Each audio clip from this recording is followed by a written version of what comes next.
Hello, everyone. This is criminal profiler Pat Brown, and today I'm going to take a look at the case of Timothy Spencer. He is the first serial killer in America to be taken down by DNA.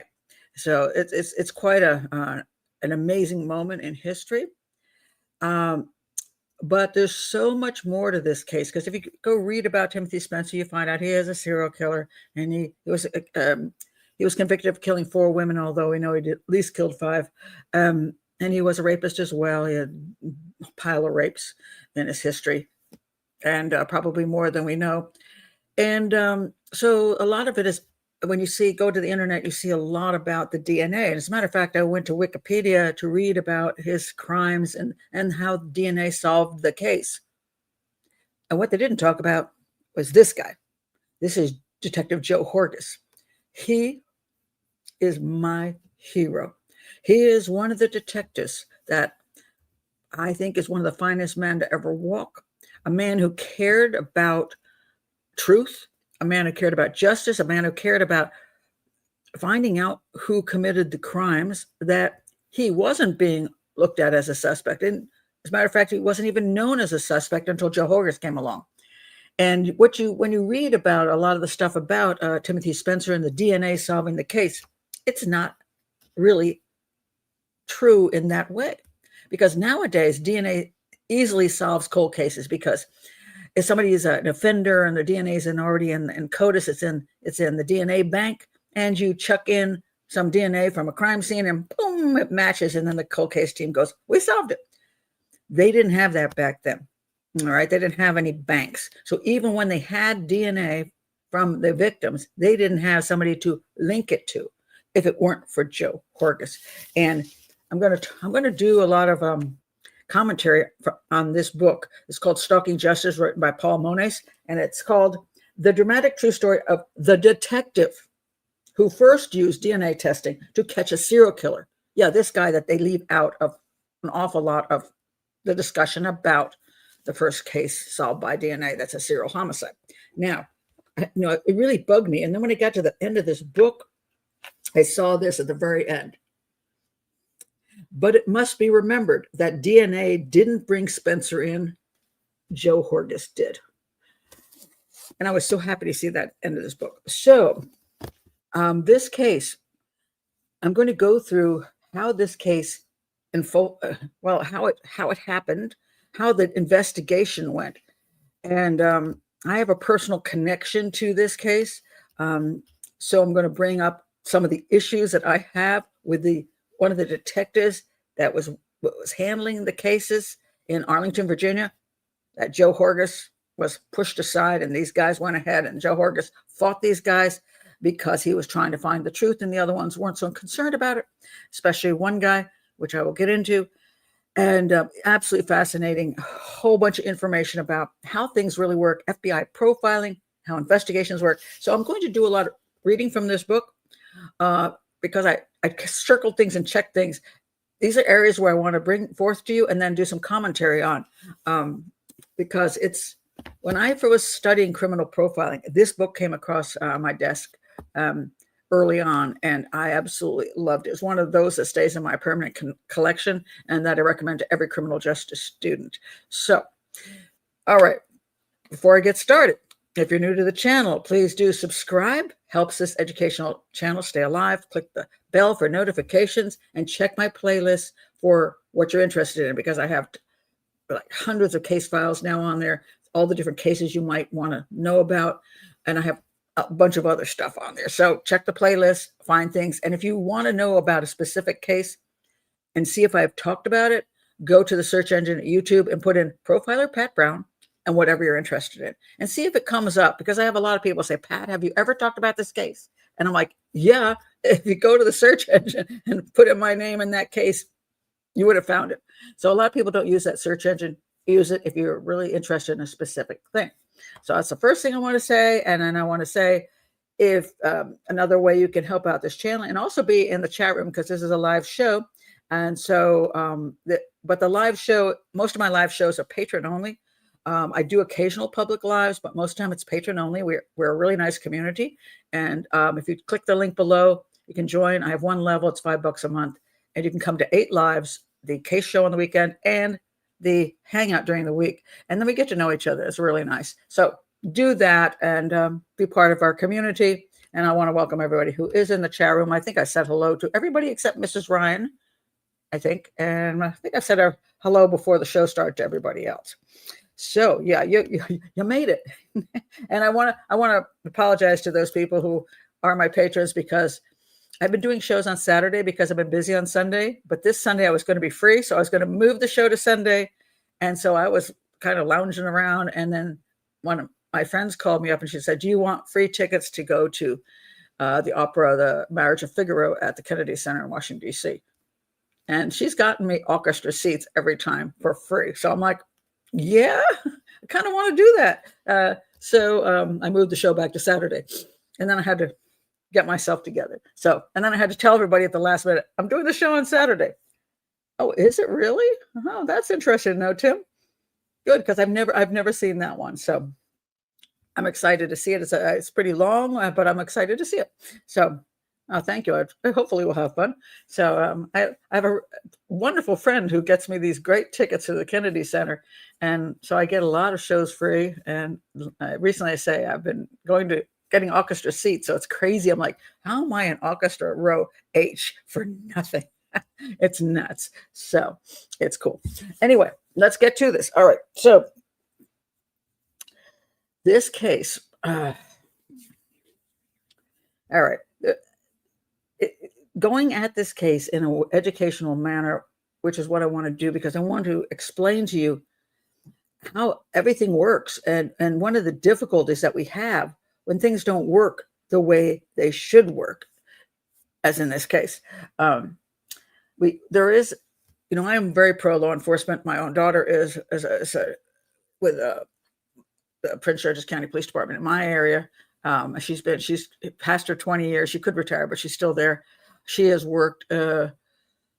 She worked as a patrol officer for a long time, and then she went to child abuse, and then as a detective, she went to child abuse, then she went to sex crimes, then she went to homicide. And now, because she's over 20 years, she says, yeah, just put me in domestic so I don't have to, so I can see my family once in a while. So Prince George's County has a lot of murders, so people are very busy in Prince George's County.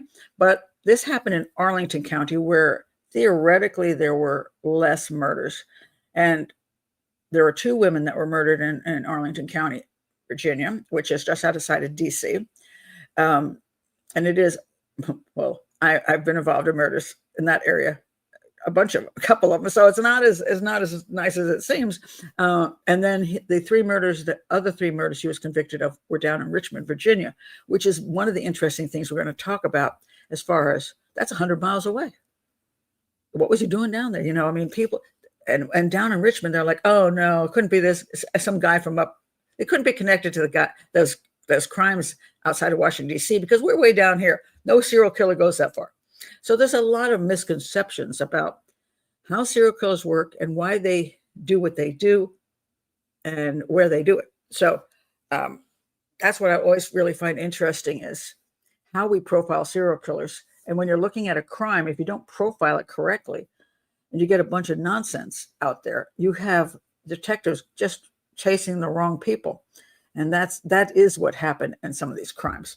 So the basic thing, let me just show you the basic crimes that he committed, which he was, let's say the DNA did prove it. So that's a kind of a done deal.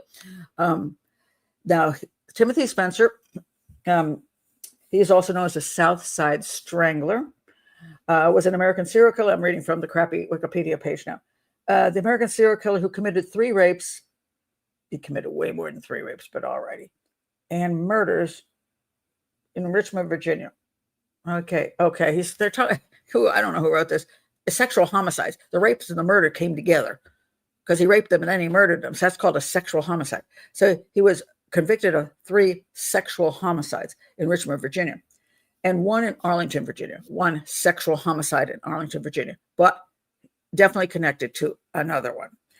And then he's got all these. Let's see, where's the thing about his oh yeah, and this. So here, Arlington authorities linked Spencer to 15 other incidents, including 8 rapes in 1983. So he was a busy little beaver, and he was also a burglar. So he burgled, he raped, he changed in methodologies, and then he became a serial killer. Which, by the way, a good portion of that kind of a rapist who becomes more and more violent does become a serial killer, either because they enjoy the killing part, which clearly was his thing, or because they wanted to eliminate a witness. On some occasions, a serial killer will go back to I put quotes around that, just raping. And that could be because, I don't know, one reason would be that they just got tired of killing and it was too much work. But another reason is they get interrupted. So sometimes when you see a sexual homicide and another sexual homicide and then a rape, the police will say, oh, that rape can't be connected to the sexual homicides because, hey, why didn't he kill her? Well, because he got interrupted. And so you really want to interview the rape victims because they may actually have seen the guy, because they're not dead. They can actually give you a description of the guy, and that might help you find out who killed the other women. But sometimes they just say, oh, no, that's a rape, not a sexual homicide. So 2 different things. No, they're not.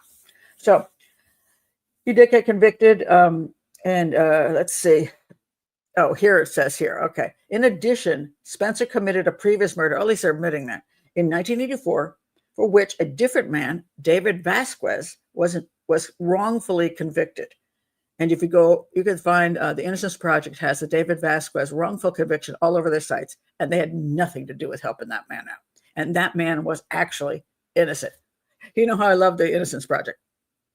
Because I always think they get out these guilty people. This was one guy who wasn't guilty, and they didn't get him out. They didn't work on it at all, and but they have it all over the sites as wrongly convicted. So anyway. So the cases went in this order, just so you can sort of see the order.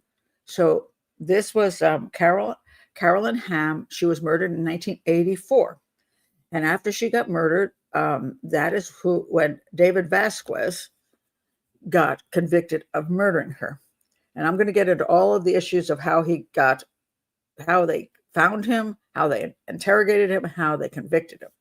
So he was convicted. Well, then 4 years later, Suan Tucker in Arlington, Virginia. They're both in Arlington, Virginia. Suan Tucker lives pretty close to the other woman. She gets murdered in pretty much the same way. And Detective Horgas goes, whoa, wait a minute. Isn't the guy that killed her in prison? So how is it her then? Well, how is she killed the exact same way? So it was so same that the other detective said, well, he must have had an accomplice. And so I'll get into all that. That was their explanation. Then, so if you look at the timeline here, that was November 28th. But prior to November 28th, in 1987, in September, Debbie Davis was killed very similarly in Richmond, Virginia, 100 miles away. And then in October this is November. What happened to the October one? Where did my October one go? Okay, sorry, it got moved. October, Dr. Susan Helms got murdered in the same way. And then this was a bizarre crime. In November, Diane Cho got murdered. She was a 15-year-old girl who was actually murdered in her room in an apartment right next to her parents and brother in the next rooms. And they didn't even know she was murdered during the night.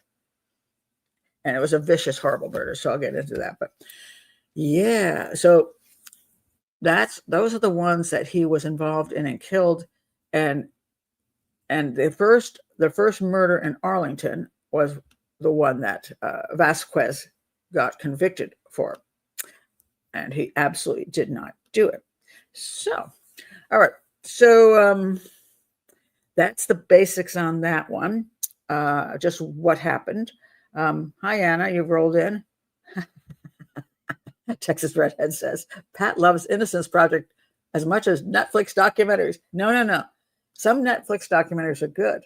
Some are pretty awful. And Innocence Project is almost always awful. That's the difference. Okay, so I'm going to start doing a little bit of stuff from this book, and then I'm going to bring in the connection from this case to a case I worked on, and you'll see when I get to it. So this is truly what I would call an educational channel because, I don't have the slick stuff that I put on telling the story because I really want people to enjoy learning. So, and again, this book, if you're into criminal justice for any reason, this will be the book to get. Most of you aren't going to buy this book, but I'm going to run through this book for you. All right. The guy who wrote the book is a defense attorney, so give him credit on writing a great book. And again, it's Paul Moniz. All right. So it says here, I've circled a ton of things, and I want to comment on these ton of things I circled and why I circled them. This is a story of one of those silent heroes. Yes, he was a silent hero. He's mentioned very rarely in connection with the Timothy Spencer convictions. When this was the guy, if he hadn't been there and hadn't done what he did, you're going to see what he did. It's amazing. This guy would never have been convicted. And David Vasquez, who was sentenced to 35 years in prison, would never have gotten out. Poor guy, poor David Vasquez. It was absolutely astounding. And one of the most astounding things I'm going to get into is the guy that basically got David Vasquez convicted through his interrogation of him and getting a false confession. He's still around 10 years later and was involved in the case I was involved in. They should have fired that SOB. So, who was the SOB? I'll put his picture up here just so I can. So I have no love for this guy at all. I really don't. Hold on a second. Let me pull him up. Okay, where are you, buddy? Yeah, this guy. This is Detective Robert Carrick, known as Bob Carrick. He was in robbery homicide in Arlington police, and he's the one that did the interrogation of David Vasquez, which got him convicted, and who, in my opinion, doesn't have any ethics. And then he's around 10 years later to get another guy convicted based on the exact same thing he did to David Vasquez. So he doesn't even learn his lesson. He just goes ahead and does the exact same thing. David Vasquez basically confessed with a dream confession. Like, I'm seeing this. And so did the guy 10 years later. So this guy's really good at getting people to confess. But he's not a very good person. That's my opinion on him. So we're going to get to Carrick and the stuff that he does. So Joe Horgas was a 16-year veteran of the Arlington County Police Department. It says here, it's a relatively quiet place. Nobody gets murdered. Well, the funny thing is, when I was brought into the case that I was working, which is the Anderson Cotta case, she was murdered in 1998. So we're talking about a decade later. Interesting enough, the condo she was in, that she was found dead in, the guy that rented the condo before her also ended up murdered. So his name was David, and I don't want to laugh at David Butler, but what a coincidence, David Butler was murdered in Arlington, and his case has never been solved. He wasn't murdered in the apartment. He was murdered walking down the street. Never been solved. And then since the apartment was vacant, it became Anderson Cotta's condo, and then she was murdered. And it's like, I don't know who wanted to be in that condo after that. But and another case that happened there was Ann Borghesani. Ann Borghesani, she was walking to the metro down a pass, and she got murdered. And that I had a little bit of connection with that case too, and I was investigating something, so I'll get into that. So anyway, when the first woman was murdered, and that would be this woman in 1984, Carolyn Ham. Horgas was, I guess, celebrating something with his family, and he got a call, and he was like ready to go. He was new in homicide, and the guy says to him, "Joe, I know you've been waiting, but can't hold off on this. I'm giving it to Carrick." And Joe's like, "No, I'll come." But they gave it to Carrick, unfortunately. So yeah, and he worked with a guy named Chuck Shelton. I don't know anything about Chuck Shelton, so he might have been an okay guy. I just don't know anything about him. But he was working with Carrick and didn't, in my opinion, put up enough of a fight and enough support for Joe here.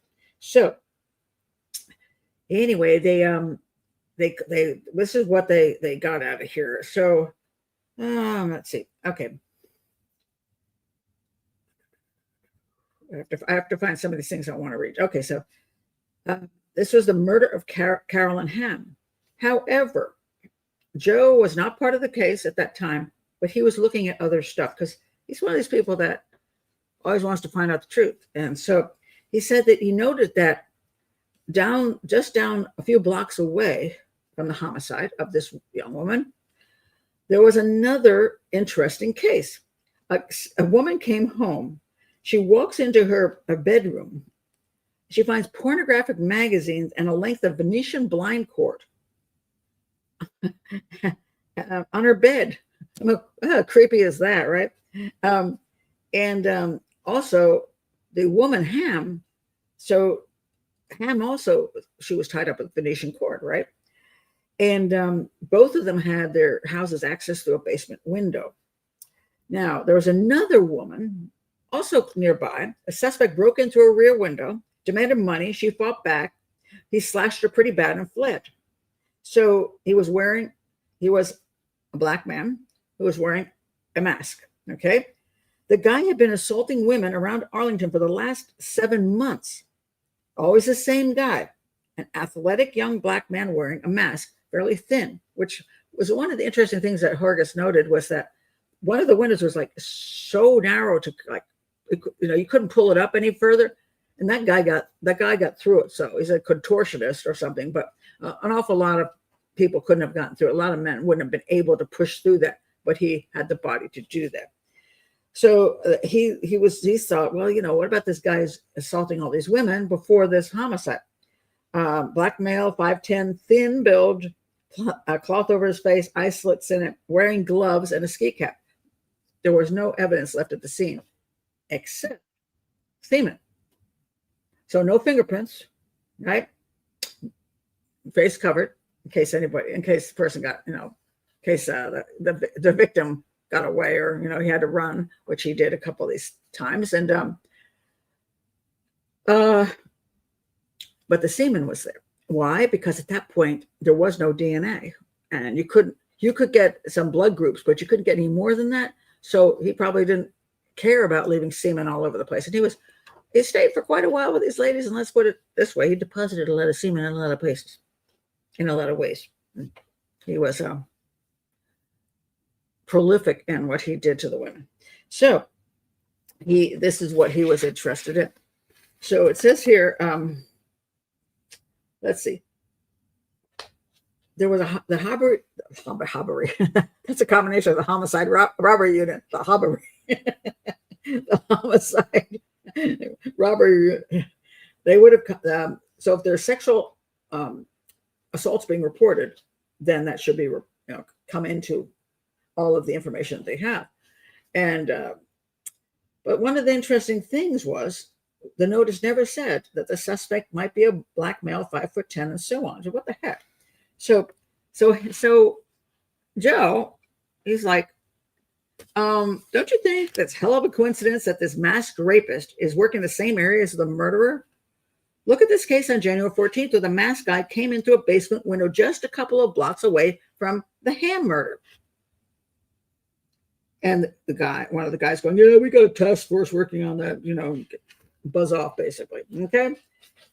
And so we had this guy running around in the neighborhood and it's not like he's an unknown. Well, they don't know who he is, but he's prolific in his rapes, which first of all, the community ought to know that there's a serial rapist out there. And a lot of times what happens is that information is not given out. There's like, oh, it's just a one-time thing. This one woman got raped. No, if you have a stranger sexual assault, a woman gets raped, she doesn't know who the guy is, breaks into her house, attacks her at her car, pulls her into the woods. That's a serial rapist. It's not something somebody does one time. It's not a boyfriend. So you got 8 women who've been raped in the area, and you don't let the community know. And they do the same thing with serial homicides. They thought, well, don't worry about it. There's nothing out there. Are you kidding me? There's some guys breaking into people's houses and torturing them to death. I think we should know about it. So anyway, what happened with David Vasquez, the poor schmuck that got convicted of the Ham crime? All right. On February 8th, Carrig, I'll make a face every time I say his name, Carrig, and Sheldon arrested the killer. He confessed. 28-year-old David Vasquez lived just around the corner from Ham. He had a borderline intelligence, which This is one guy where, it's a lot of times when they say they're under 70 on the IQ scale, they try to say basically, in the old days, they'd say he's mentally retarded. Now, what is the term now? Intellectually disabled or something. But that's often used as an excuse for why he can't be responsible for the crime. And this guy, and a lot of times, the guy's really not, it really doesn't have any kind of level of, quote, retardation. He doesn't. And what he is just a guy who didn't have good education. Maybe it's just, some people are just a little slower than other people. It doesn't mean they can't function. They can have jobs, they can get married, they can drive cars, they can have sex, you know what I mean? They can still function in life. A person who is truly intellectually disabled, I used to work for ARC, Association of Retarded Citizens. I used to do work as where these weekend counselors in a house and stay there. I mean, I will tell you 100% when a person has certain levels of deficiency, it's really obvious they cannot function on their own. I mean, they can do certain things, but they cannot function very well on their own. That's why they usually have a care system, either the family or a community care system. But if you're out there doing stuff in the world, you may be a little slow because not everybody is, a rocket scientist. But it doesn't mean you don't know the difference between right and wrong. Even people I've worked with with ARC, I've seen some psychopaths in there, and it's like, well, you may have a low IQ, but you're still a psycho. So this guy was slow, and truly everybody said he was slow. And one of the sad things is that he didn't have the wherewithal to withstand the interrogation, because he was just that kind of guy. And he also, when he went to prison, it was just absolute hell for him because he wasn't, very capable of dealing with other people, especially criminals like that. Very, very sad situation. So anyway, he confessed. He had a borderline intelligence, but nevertheless had usually managed to hold a menial labor job. Several people had noticed him loitering suspiciously around Ham's home before a body was found. Like, came down to one guy, and it really wasn't proof of anything. After being interrogated by Carrigan Shelton, he confessed. Despite his confession, there was still some feeling among the investigators that Vasquez might have had a partner. Why? Because the guy wasn't so sharp, and the guy who's not so sharp like him would probably just jump out of the bushes and hit you over the head with a rock and rape you and run away. But this guy he brings equipment with him. He controls the scene for a long time, and it just didn't match Vasquez at all. If I look in the scene, I'm going, yeah, it's not that guy. So, but they had a confession from him, but people were going, but he seems too stupid to have done this crime. So then they said maybe he might have had a partner. If it was an intelligent murder after all, and he wasn't on too swift, right? But he wouldn't give up the partner no matter how many times they asked him the question. So he had a dream confession, but he couldn't come up with a partner. And pretty much, if you want to be the lesser guy in a crime which is committed by two people, a duo, and that does happen, by the way. A lot of times you'll see, like, who was it? Hillside Stranglers. I'm going to blank here. When you get those two people, and usually they're either cousins or something, and you get one strong-minded one, and then you get one who's a little, like, kind of not the brightest, and he just goes along with it. Okay, and he might enjoy himself because he might just think, oh, this is cool, I don't mind raping. But he's not the one planning and doing all this kind of stuff. So they were like, okay, Vasquez is a little on the, yeah, could he really do all these things? So they thought, oh, maybe he has a partner.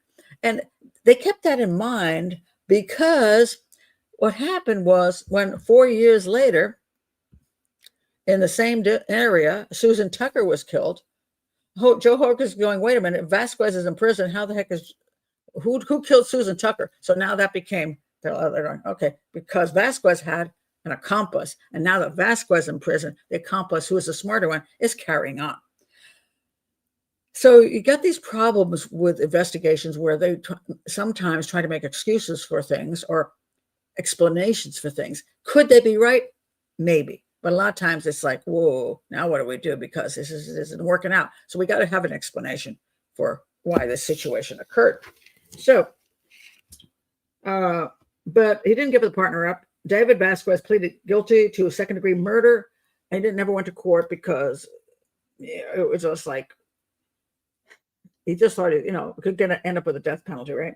He was, because it's Virginia. He was sentenced to 35 years in prison, and so they're like, cool, all done. And his defense attorney was a guy by the name of Richard McHugh. That's this guy up here on the left. And this is where it's kind of funny because I ended up in Richard McHugh's office 10 years later, not on the Anderson Cotta case, which I'm going to get into because the guy who got him to confess, Carrick, also got the fiance of Anderson Cotta, who was murdered, to confess wrongly. Again, a false confession. He did the same thing to two. So I was working on the Anderson Cotta case, but I was also looking at another case. I think it was the Ambergazani case. And a guy named Michael Satcher was convicted of that case. And I'm not saying Michael Satcher didn't do it. And it's been, oh man, how many years has it been now? How old am I? Anyway, 25, 30 years, whatever. I think it was a Borghesani case. I'm not sure because I just can't remember all the details. It's so long ago.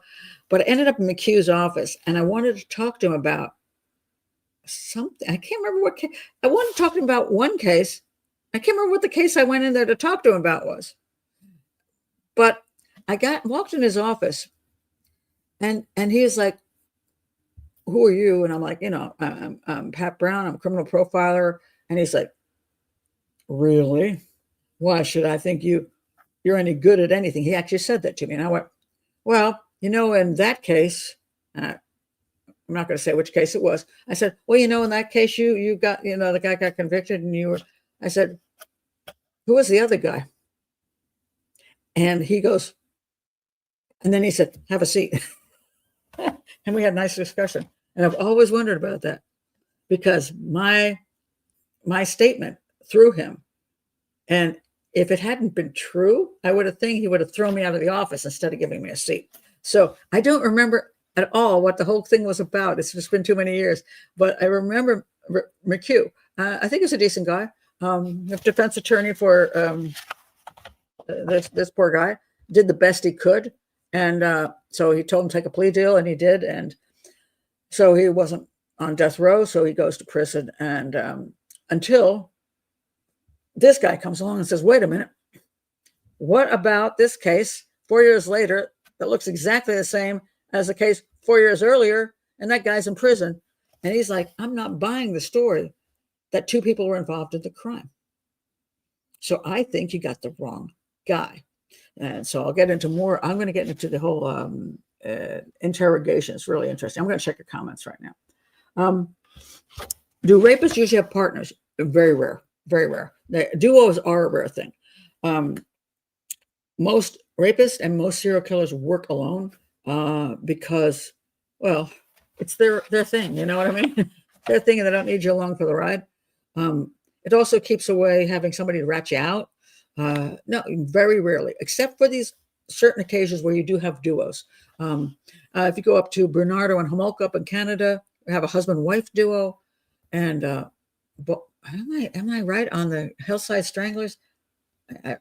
People say, well, how the hell do you not remember these things? How do you not? It's not Alzheimer's. It's just I have so much in my head that I can't always come up with the people, all the names for. Okay, Hillside. I think Hillside Stranglers. Okay, here we go. Hillside Stranglers. Okay, I think they were a duo. Was that? I remember. I'm getting all the. Okay, I just want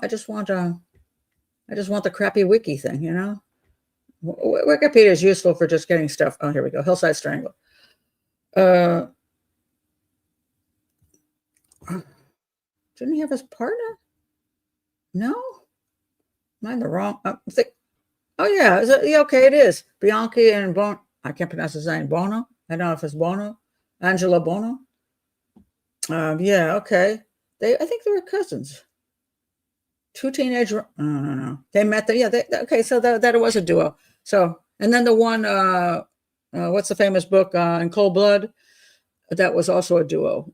So it does happen, but it's not very often. They were cousins. Okay, thank you. I have so many names and so many files in my head that I can't access a good portion of them. So what? You're in Bowie? Are you in Bowie, Maryland? You're in Bowie, Texas. Oh, yes, you're in Maryland, aren't you? Yes, you said, oh my God, yes. Oh, you're my neighbor. I don't know you, but you're my neighbor. That's so cool. I remember you talking about the Prince George, you worked at Prince George's County Hospital and the Sherry Crandall case thing. Yes. I have a neighbor, I have somebody from my neck of the woods, PG County. Woo-hoo. Okay, I have to ask you one question. Anne, where'd you go to? Anne, do you say Prince George's County or do you say PG County? Which one do you say? I'm curious. I'm waiting for your response on that. But while I go through this, all right. So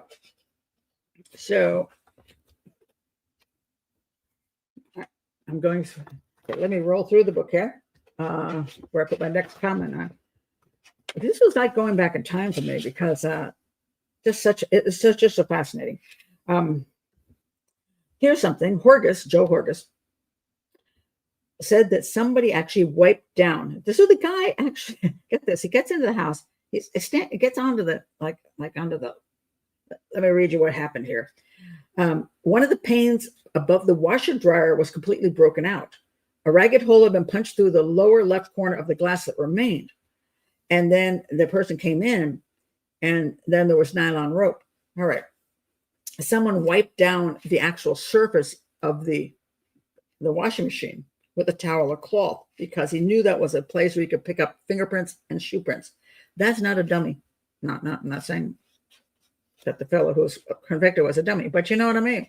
That's somebody who's pretty aware of what he's doing and has pretty good intelligence.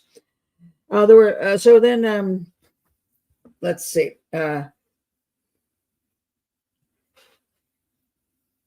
Let's see.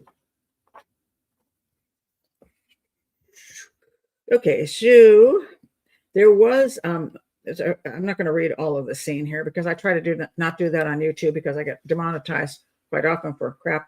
But wait a minute. Wait, you say PG County, but you're from Austria? You have no horse in this race. I say PG County all the time. Is that why you're saying that? Well, wait a minute. That's funny. There's a big thing about my county. It was always, we always said PG County, and then we had some new administration, and they were trying to like raise the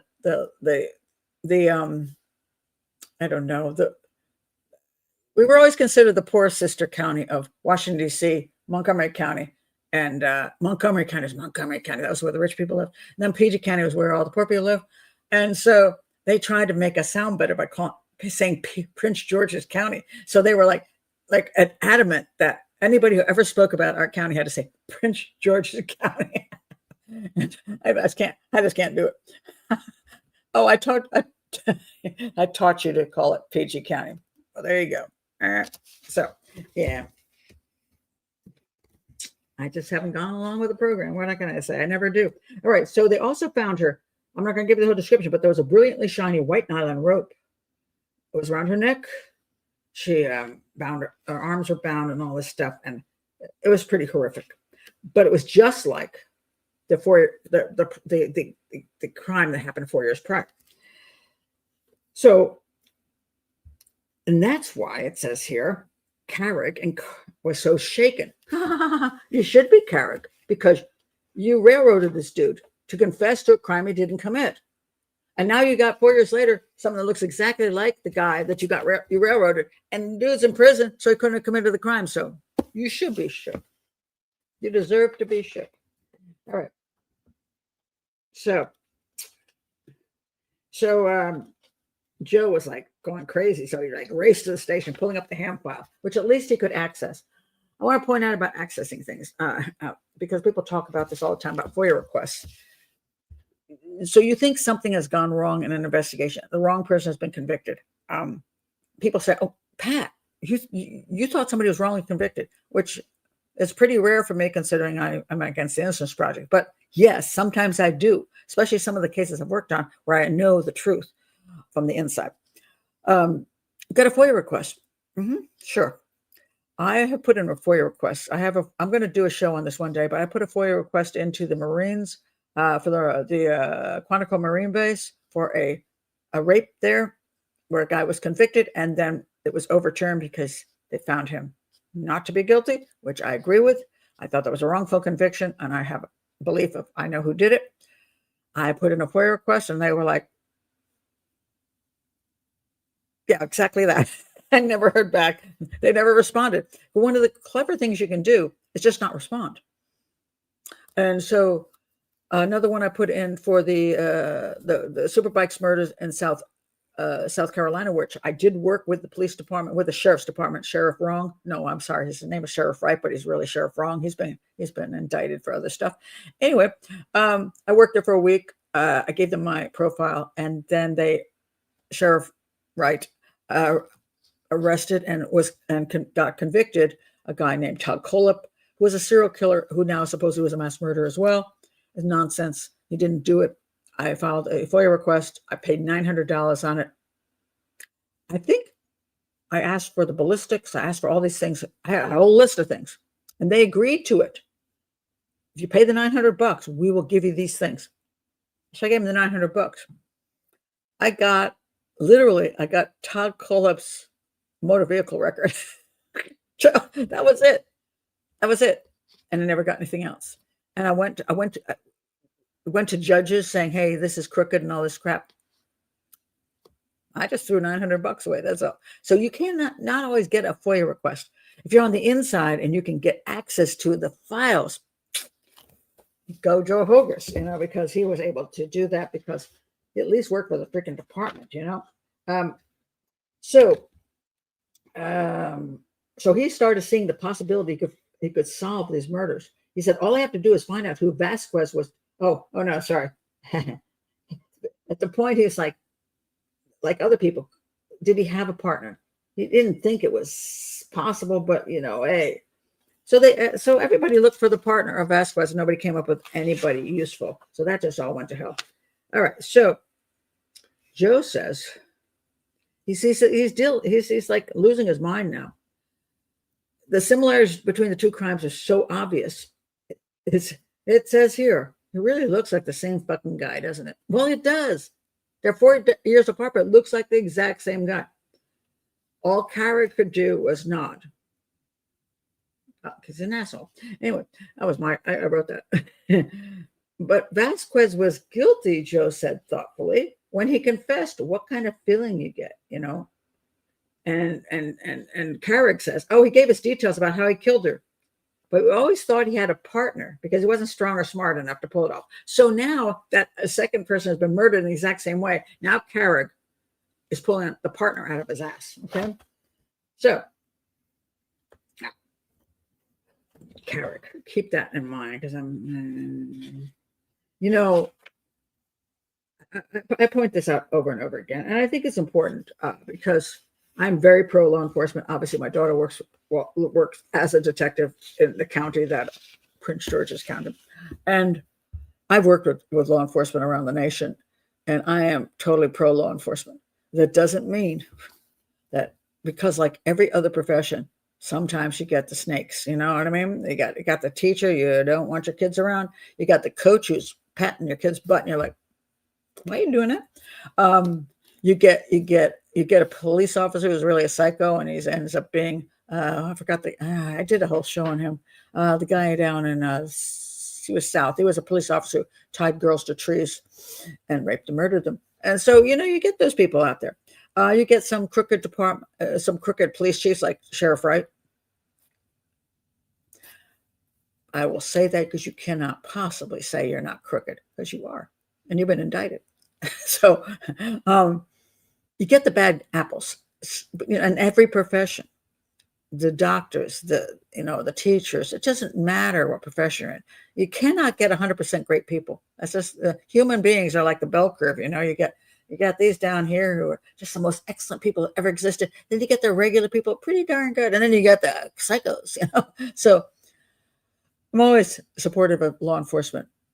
But when I can't support something, I will say that because I just did a thing on Buford Pusser because he was a Tennessee sheriff who was a hero of walking tall, got rid of all, he fought back against the moonshiners and the prostitution and gambling. And then his wife, he got in um, an ambush, and his wife got her brains blown out, and he got shot in the jaw. And he's been here ever for the last 50 years. And all of a sudden, the Tennessee Bureau of Investigation comes back and says, Buford killed his wife. It was all a fake. He took his wife out his wife went with him because she was forced and somehow to go on this ride with him. And then he took her to the side of the road. He got out of the car, he blew her brains out. Then he shot himself in the face. And we've done these reenactments and all that. So I'll try to link that below, because I didn't know anything about this case. I never even watched Walking Tall back in the day. I watched Walking Tall. It's a good movie. But I don't have any, I'm not like from Tennessee. I don't have any reason to dislike or dislike Buford Pusser or the Tennessee Bureau of Investigation. But I thought they're looking for the guy, the district attorney there is just looking for attention. I didn't find anything they said was convincing. And I thought it was pretty awful that without convincing evidence, you would trash somebody and call him a murderer. And he's dead, so he can't even go to court. So it kind of sucks. Did you see that? The reenactments. That was a really bad reenactments. Oh my God. I'm like, yeah, that's true too. Mrs. Ryan says, I'm former military. There's plenty of awful people have served, and great people have served. People have a problem understanding that any group of people comes with the good and bad. And luckily, again, it's a bell curve. The majority of people are okay. You get your best and you get your worst. Majority of people okay. You can't avoid that ever. Whoa, what? And Prince George, did you say Prince George's County? You're a better woman than me. I can't even hardly ever say Prince George's. I've lived in Prince George's County for 45 years.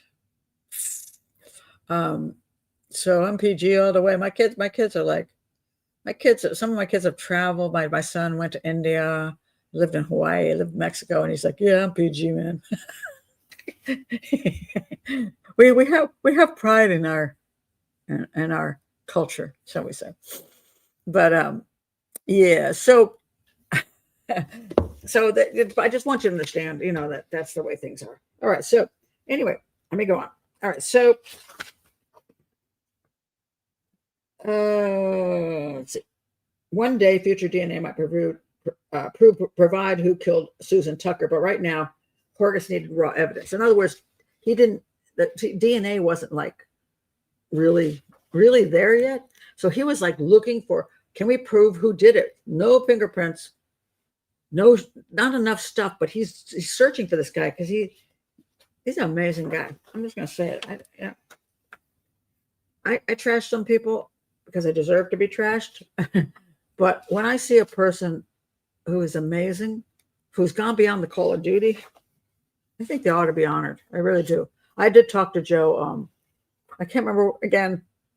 I think it was probably to do with the Andres Incata case, but maybe not. But I remember I had a phone conversation with Joe, and I was so impressed by the guy. And so we talked for a while. And it's been 25, 30 years, and I don't remember a damn thing. I wish I did. I wish I had, back in those days, we didn't record stuff, so yeah. All right. So here's an interesting thing. All right. So on the Tucker case. Okay. So it was a neighbor, not a police officer, who found a potentially critical piece of evidence that week. There was a yellow stained blue washcloth hanging from a tree.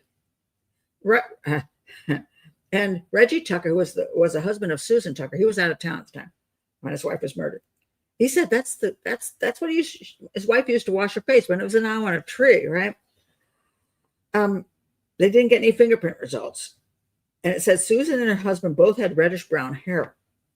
But there was one, but there was some on her body that were darker. Now, hair, this is where the hair evidence issue comes in. Once upon a time, it was a very strong piece of evidence, but then it got shot down by people saying, "Oh, that's one of those, you really can't prove things by that." And so there's a lot of evidence that has been like ballistic evidence that has been trashed over the years, and hair evidence, and all kinds of evidence that who used to be considered solid was considered garbage, junk science type of thing. But they found that it might have been pubic hairs on that washcloth, and he thought maybe the dude showered afterwards. That's kind of interesting. Anyway, so now what Horgas is doing is he's looking at two lists: Tucker and Ham. Ham is the first one. Tucker says 4 years later, and you're looking at what the similarities are. Both lived alone because I'm not sure, one's out of town and one's not married. I can't remember, so don't quote me on any of that. Both were nude and face down on the floor. Both had their hands tied behind their back. Both had ligatures around their neck. Both had entry through the basement window. Both had an exit. And one was rear door, one was a garage door. Both had their purses dumped on the ground and inside the house, dumped on the floors. No money was found in the purses because the guy took it. He ransacked both places.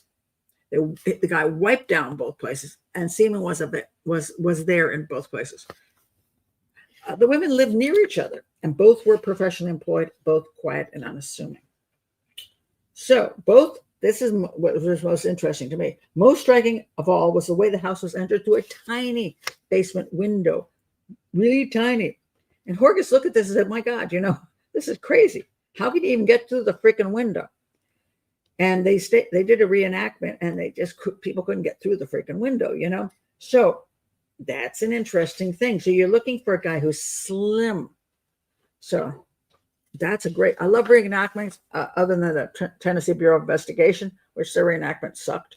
But I love reenactments. I've done numerous reenactments, and I use my kids for them because I had my son in one reenactment. I happened to have the exact car that young man was killed in by a shotgun, and so I went out to Walmart and I bought the shotgun. Then I had my son sit in the car because I actually had the exact car. So we were in our driveway, and of course there was nothing in the gun. I showed him there was no ammunition, and then I took different positions. He, to shoot him in the head. And at that point in time, one of my renters came home, and he's like, and I'm like, "No worries, nothing's happening here." He had just moved in, and I'm in a car putting a gun to my son's head. I'm surprised that dude stayed. But anyway, I had my daughter once. I said, "Hey, can you come over to my house? I need to hang myself in the bathroom with a belt, and I need a spotter, because I wanted to know if this what happened. And so my daughter came over because she was cooperative, and she turned out to be a homicide detective. So anyway, I was hanging myself on the what do you call those, towel bars, and but I want to make sure she was there so I didn't accidentally kill myself. I'm a terrible mother. Anyway, so my daughter still accuses me of said. I've always said, why I always wanted you to be, I homeschooled all my kids. So I'm like, I wanted you to be like a teacher. And she's like, "Ma, you left homicide photos out on your desk." I'm like, so you became a detective. Okay. And a good one. I will say that. She's awesome.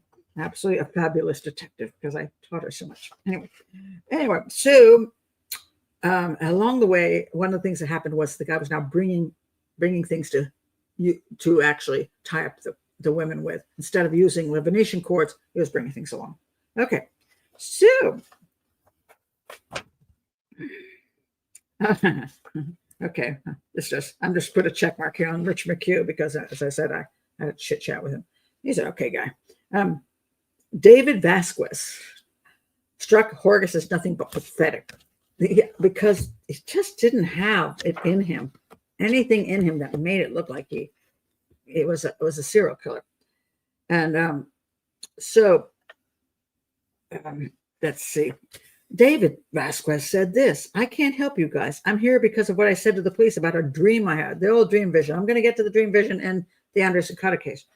Sometimes I try to think about what happened, but I always come up with the same question. How could I have gotten there if I wasn't there?" and I think most of us cannot envision. I have trouble envisioning anybody confessing a damn thing that I did not do. I would be sitting there. You could torture me, I think, for days on end, and I'm going to say I damn well didn't do it. If I die in this chair, I'll die in this chair. I damn well didn't do it. But this is one of the things you have to understand. Just because you wouldn't doesn't mean somebody else wouldn't, or would. Somebody else would. And when I dealt with the Anderson Cotta case, and I interviewed her fiance, who eventually was arrested and went to trial for killing his fiance. The first time I interviewed him, I said, "This guy's like a teddy bear. He's like this. There's something about him. He's just like such a docile teddy bear." I found him not guilty from the day I interviewed him. I don't know if maybe I would have found David Vasquez the same way, just not strong enough to withstand hours and hours and hours of I think David Vasquez went through like 25 hours or something of nonstop interrogation. We're different kinds of people. And so David Vasquez was, and I think the fiance in the Anderson Cotta case, well, no, David Vasquez was a little lower on the IQ chart than the fiance of Anderson Cotta, but I think both of them had that kind of, I don't know, they were soft. That's the only way I can describe it. Soft, easily manipulated. I don't think anybody would say I'm soft or easily manipulated. I'll probably fight to the death. You can probably torture me. I wouldn't confess. That's just me. But it doesn't mean I'm the same as everybody else. And so when you get somebody who confesses, people go, "What the heck? Why would they confess to something they didn't do?" What they had a dream, and it seems nonsensical, but it's possible. And so you have to keep that in mind. So, bite analysis. No, there's no bite analysis. I don't know what that is. Pat is the OG from PG. Oh, gosh. Yeah. So anyway, all right. So Horgas is losing his mind. And McHugh is losing his mind. He says, 10 minutes. Oh, this is what Joe says. 10 minutes in the interview, I realized he didn't have anything to do with it. That's what I felt with the Anderson Cotta case. 10 minutes into interview with her fiance. I'm like, that guy didn't do it. The guy just doesn't fit. I don't care what the evidence was against him. He didn't do it. All right. For his part, Horgas knew that McHugh wasn't the type of lawyer to plead his client guilty if he didn't think he was guilty. He must have a good reason. And I think with McHugh, I don't know that I agree with Horgas in this. I think McHugh's a decent guy. I think he also just thought they have him. He's got that confession. I want to keep him from being, going to death penalty. It's probably, some lawyers aren't really good profilers. They're just lawyers, what I mean? So there were 3 taped interviews in which Vasquez confessed to the crime. 2 independent witnesses supposedly swore he saw him in the area, and he couldn't drive. By the way, it was Arlington, Virginia. He lived in Manassas at the time, which is about a 30-minute drive, and Vasquez didn't drive, nor did he have a car. So the only way he could get to Arlington was somebody had to drive him there, and nobody. It was just so unlikely. 25 miles, he says that. If the guy didn't know how to drive and there were no buses to get him, the 25 miles from Manassas to Arlington, how did he do it? Then McHugh, even the defense attorney goes, well, maybe his buddy took him. So they kept trying to find stuff, and they couldn't find anything that put David Vasquez actually in Arlington to commit the crimes. There was also forensic results. It was encouraging that Vasquez's blood type didn't even match that found on the semen samples recovered from Ham's body or in her bathrobe, and none of the shoe impressions outside matched either. So there was some hair that could be Vasquez's, and then they said basically that, well, Ham could have had sex with somebody else, and he left his DNA there, and that's why it's not Vasquez's DNA. Now, is that true? It could be, because I've seen this in other cases where it actually could be true. And it's a very frightening thing. There was a case where, let's say a woman had sex with a guy, And then she's later murdered by a guy who uses a condom. Do you think the guy who had sex with her, when they're looking for the guy who left the DNA, is going to go, oh, that was me? He's like, I'm just going to hide in a cave, man, because I didn't kill the girl, but they're not going to believe me because my semen is at the scene.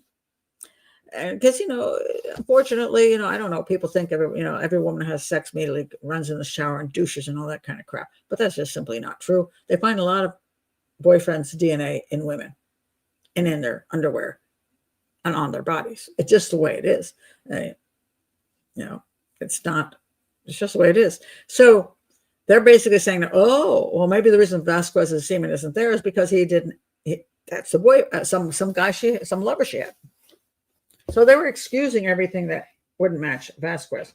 So let's see.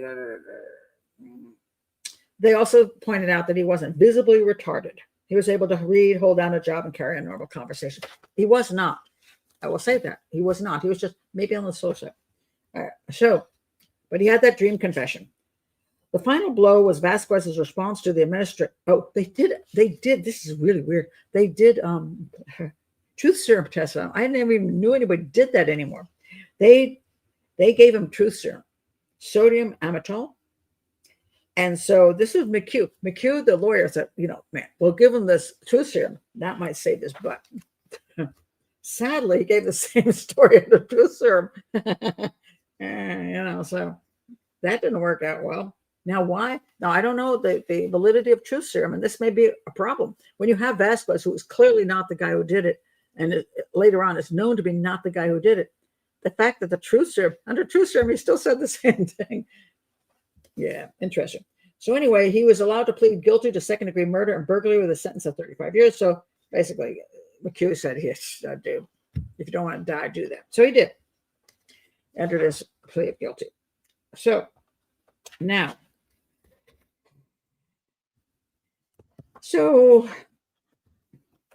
let's go on to, I want to go on to Carrick. Oh, they went out. They actually said there's not a mass killer stuck in the neighborhood. Of course there was. It really annoys me when they do that, because you should be.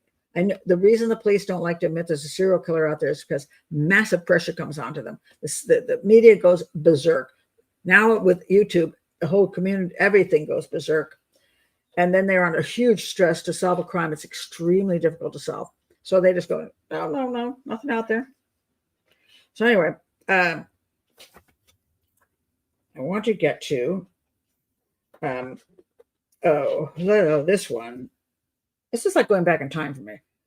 Okay, so here's some interesting stuff. Let's go to, Joe noticed that before they even identified Vasquez, Carrick and Sheldon had been directed by the superiors to pay a visit to the FBI Behavioral Science Unit in Quantico, Virginia. So they were going to get a profile. And if you know me well, you know that I'm not fond of FBI profiling. I find that they don't base their profile on the actual evidence that they use. There's a lot of confusion over this too. I call it deductive profiling when you base it on evidence, and I call inductive profiling when you base things on statistics and stuff. There's some weird flip on that recently. I'm like, what the heck? So I'm not going to get into that, but what they do, I find a lot of times, is they study serial killers, they look at the statistics, and they go with vague statistics, not the evidence at hand. So, and there's a lot of things they've said over the years which are freaking just wrong. They don't admit it. This is one of the problems I have. If you're going to improve the field that you're in, you have to know where things don't work. You have to be willing to say, I didn't get that one right. Or it was close, but maybe I was off on that. And why am I off on that? Because you want everything to improve. That hasn't happened with the FBI. They believe they control all of profiling. Independent profiles don't deserve to exist. And if you're not through the FBI, then everything you say is nonsense. And yet they will never provide statistics on how often they actually succeed at profiling a crime. They will never give their profile. Rarely do they give their profiles out prior to the crime being solved or even not solved. But, with serial homicides, most of them aren't solved, so you can't be wrong, right? But if you're going to say you put your profile out and then whatever happens, and you got to analyze it. They don't do that. But anyway, here, we have some information. So they went to the FBI. Shelton and Carrick sat around an oval conference table with senior agents Roy Hazelwood, who I do rather like, and John Douglas, who I do not rather like, discussing the evidence and showing them the ropes, photographs, and autopsy reports. The individual who was involved in the crime, says the FBI, was a white male in his 30s.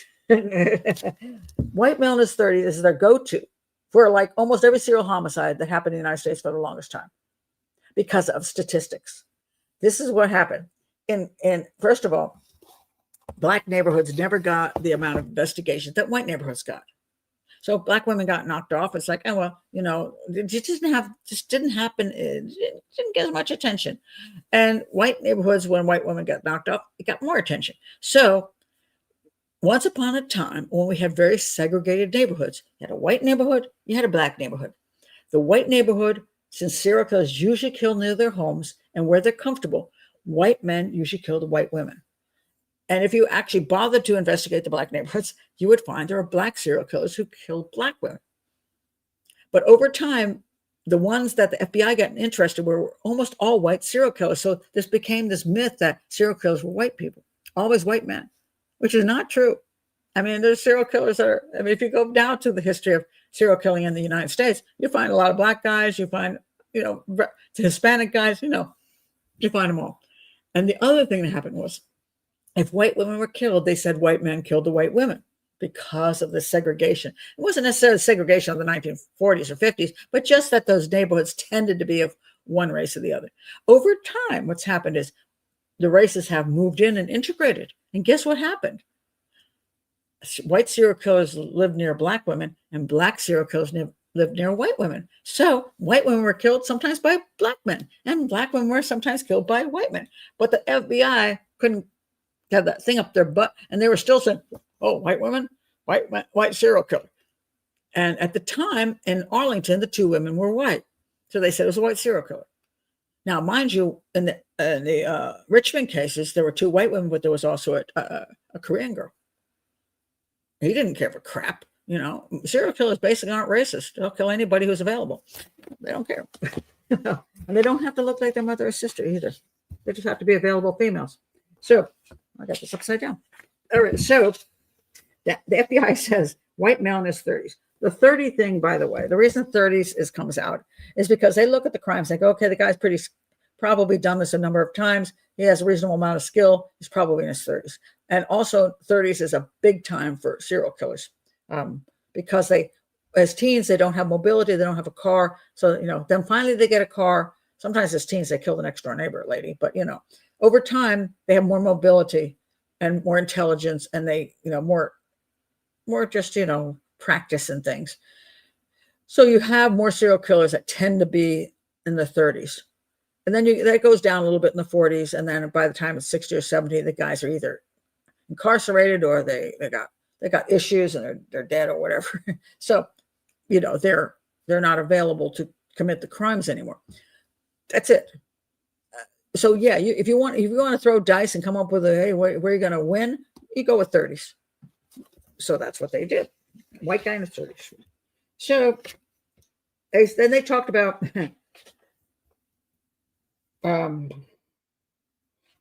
two different personalities with quotes around it. Could mean Ham was killed by two different people, with David being the immature one, or by a perpetrator who had multiple personality disorder.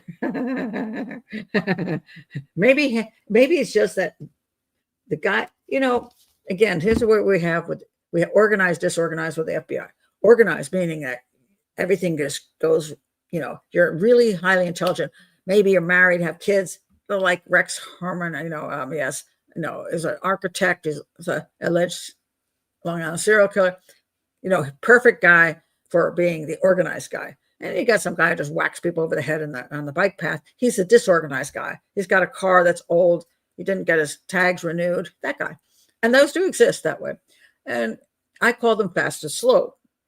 I call slow the Long Island serial killer type, that he wants to spend time with that person and do things to them. And the fast guys, his crimes are over in a very short period of time.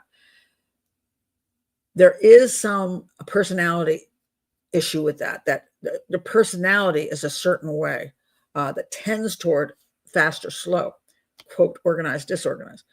But what happened with the FBI is they got these people that they couldn't quite pin down to organized or disorganized, so they called them mixed. you know, Mixed. They're mixed. Well, he came out. They didn't talk about it, but you would classify him maybe as mixed. On one hand, he did some stuff that looked disorganized, and some hand, he did some stuff that was organized. So in the beginning, they're saying it's two different guys. Other guys got multiple personalities. But later on, they came up with the idea of, I'll just call it mixed.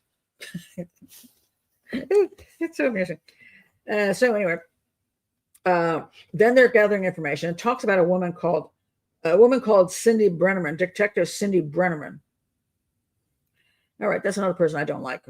She was involved in the Anderson Cotter case. So I'm going to get to that in a minute because I'm going to compare the interrogations and how they handled the crimes. Cindy Brenneman was somebody I ran into in the Anderson Cotter case, and she was not nice to me. So anyway, let's see. Okay. Okay, I'm going to get to the. I want to get to now the interrogation because you're going to see why I don't like Carrick at all. Did they get a profile from Don Douglas? Yes, they did. White guy in his 30s. Anyway, Hillside Triangles tried to fake having multiple personalities. Oh, yeah. When they get caught, one of the things is to try to act like, you're mentally off. And so multiple personalities has been used by a number of serial killers to try to get people to think, I didn't do it. It was one of my other personalities that did it. And then how do you blame a guy who's a really nice guy if he was taken over by one of his other personalities who then committed this horrible crime? And then you're going to put the nice guy in prison, right? That has been used quite a few times. All right, let's go to Carrick and the way this is how he interviewed Vasquez.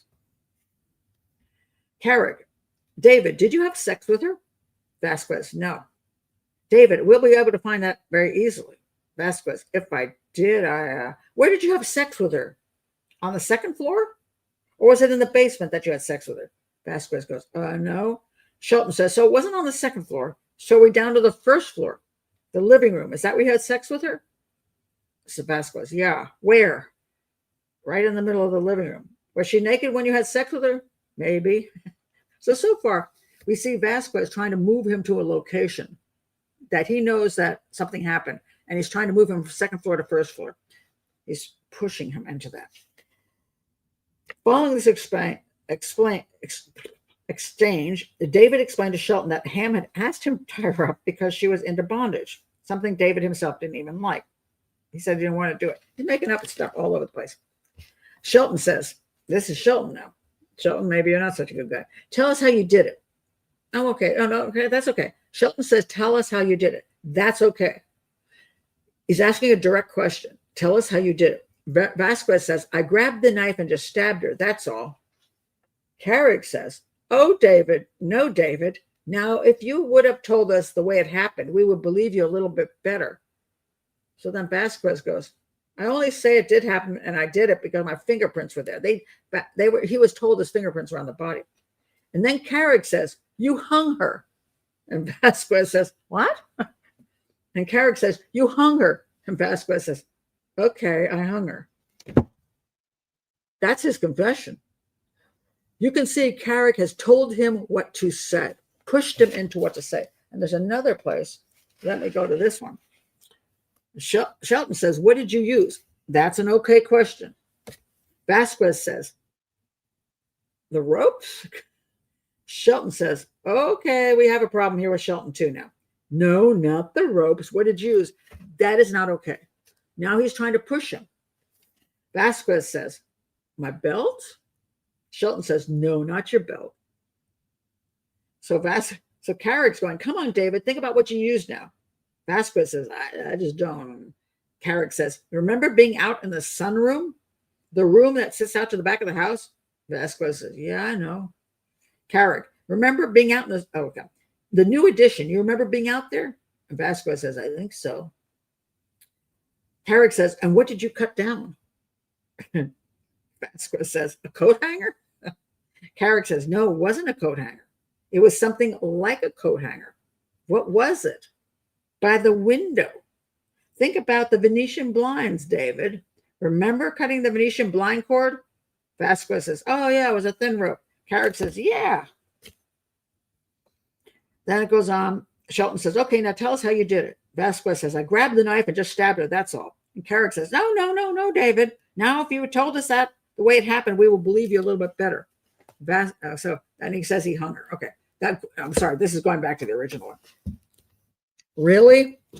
So Carrick is basically pushing him and telling him what he did. And if he didn't, if Vasquez didn't agree that's what he did, then he would say, yeah, you're just lying. But then if Vasquez says, this is what I did, they push him away from that and give him another scenario. No, it's not that. What else do you think it could be? No, it's not that. What else do you think it could be? Until, you're like, so Pat Brown, what weapon did you use? So let's say the person was smothered with a pillow. And I go, I shot her. Pat, you didn't shoot her. Okay, I got a knife from the kitchen. I stabbed her.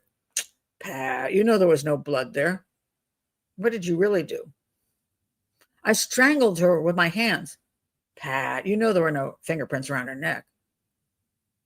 I put a pillow over her face. Well, there you go. Finally, you confess. Loaded questions. Absolutely 100%. It's appalling.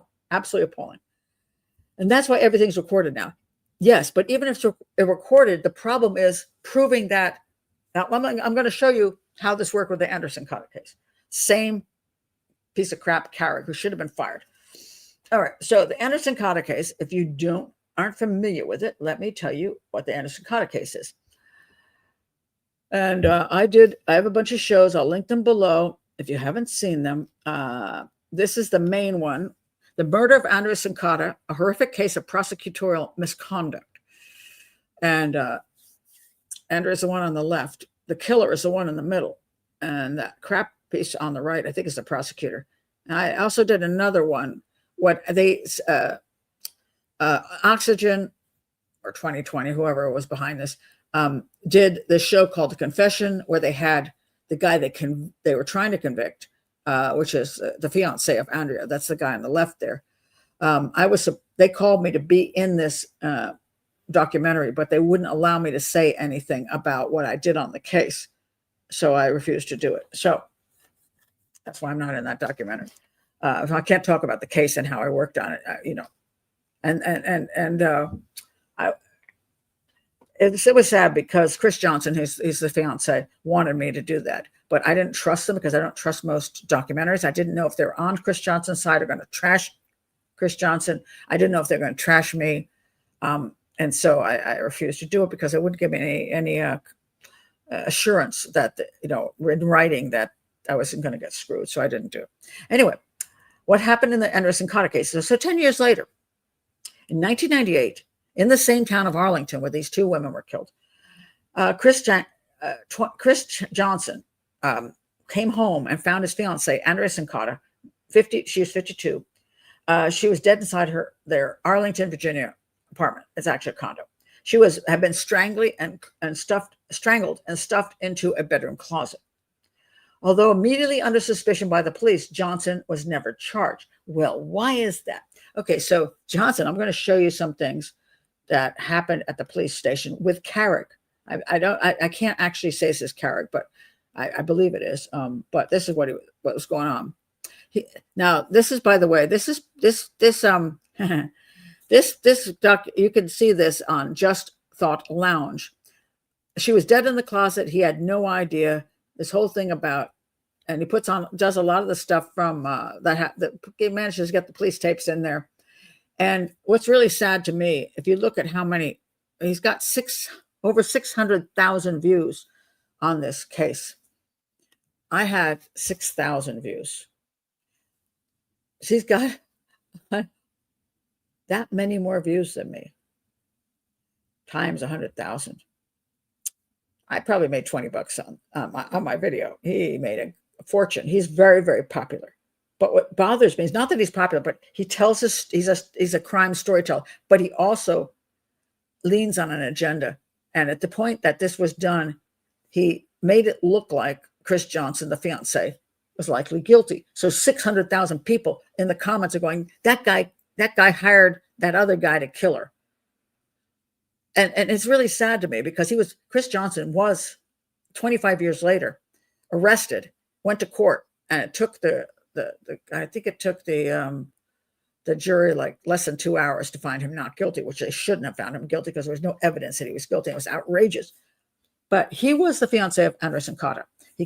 And so what happened was he was working. He comes home and he finds his wife is not there and her car is not there. And he's like, where the hell is she? Because we're supposed to go to a movie tonight. And she's not there. He's kind of annoyed because, it's like she knows we're doing this.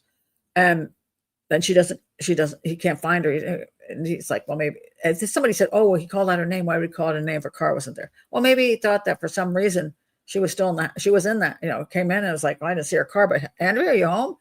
This is where people start saying, oh, it makes him guilty.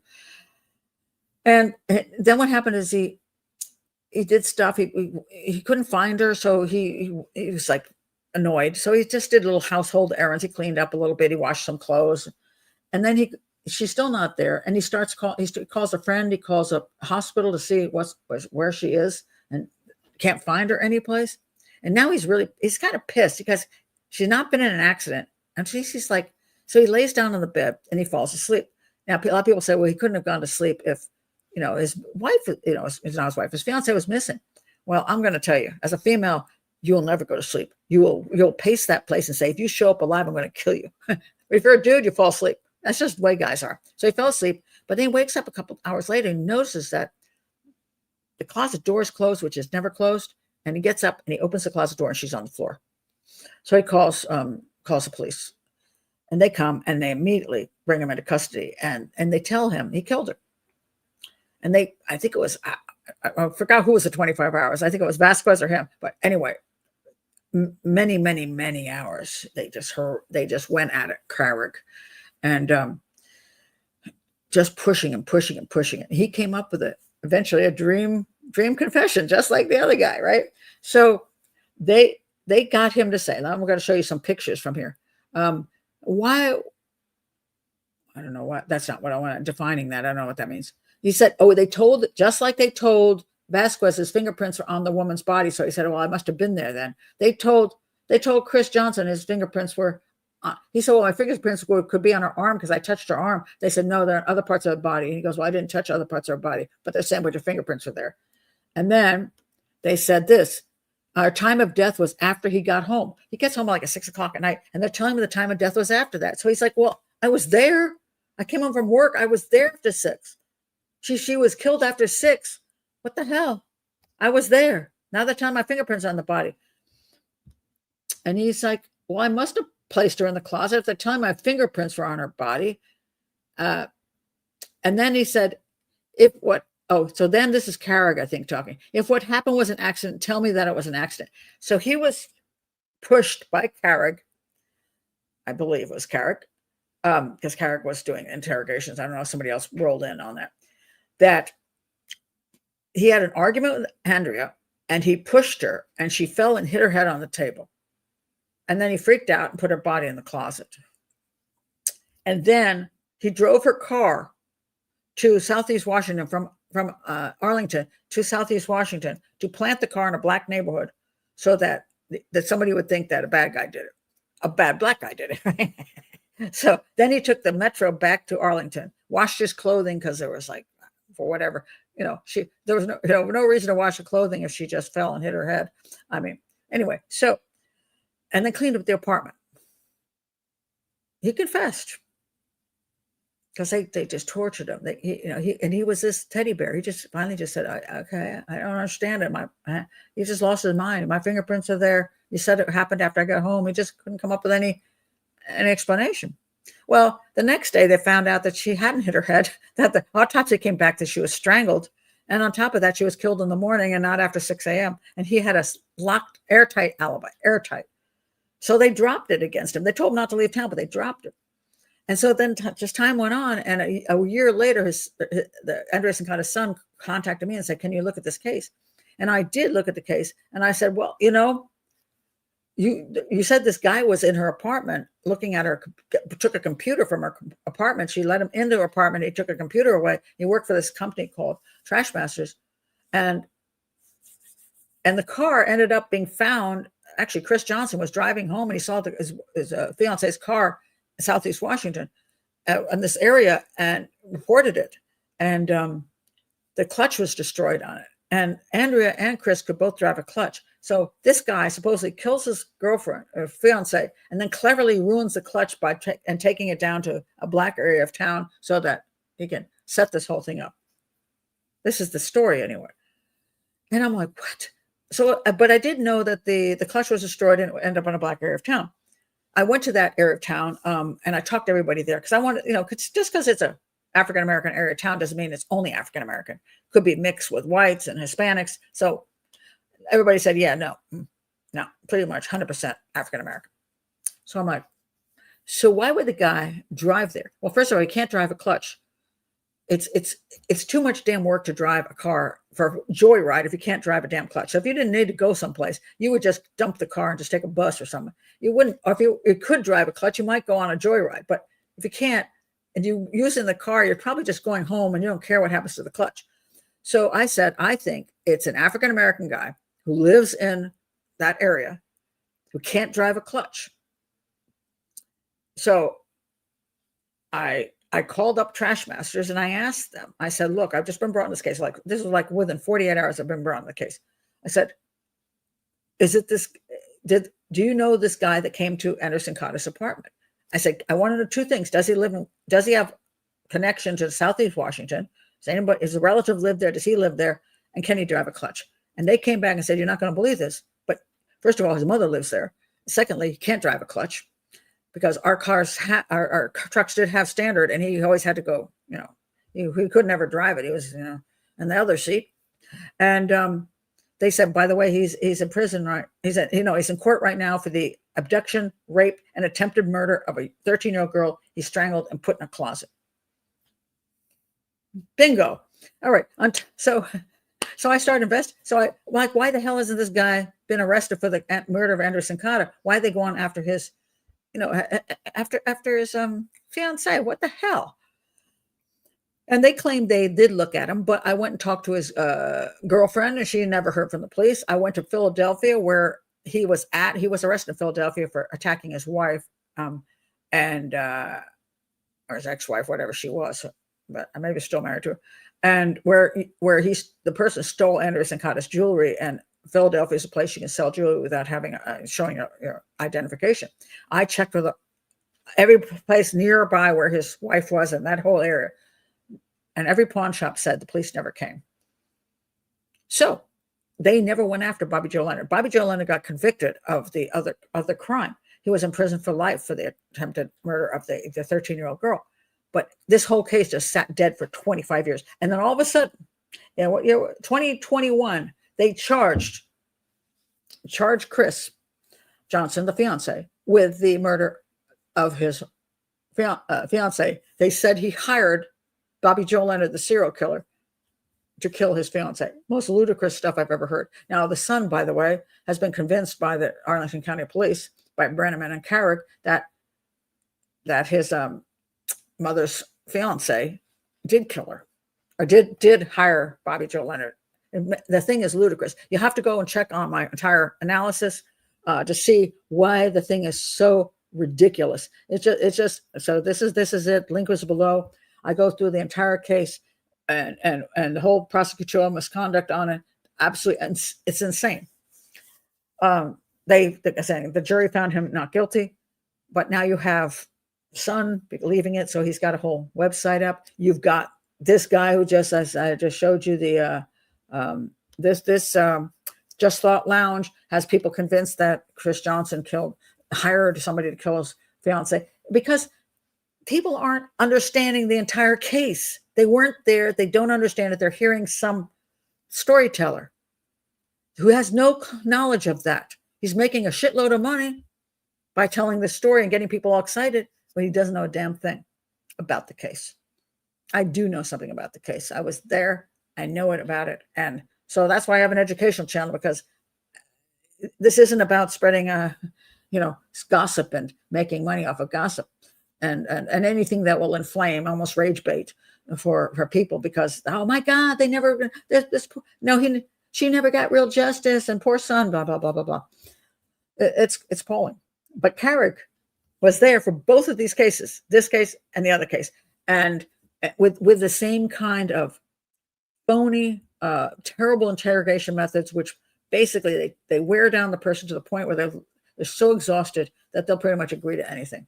Luckily for Chris Johnson at the time, what he confessed to didn't even come close to matching the crime scene.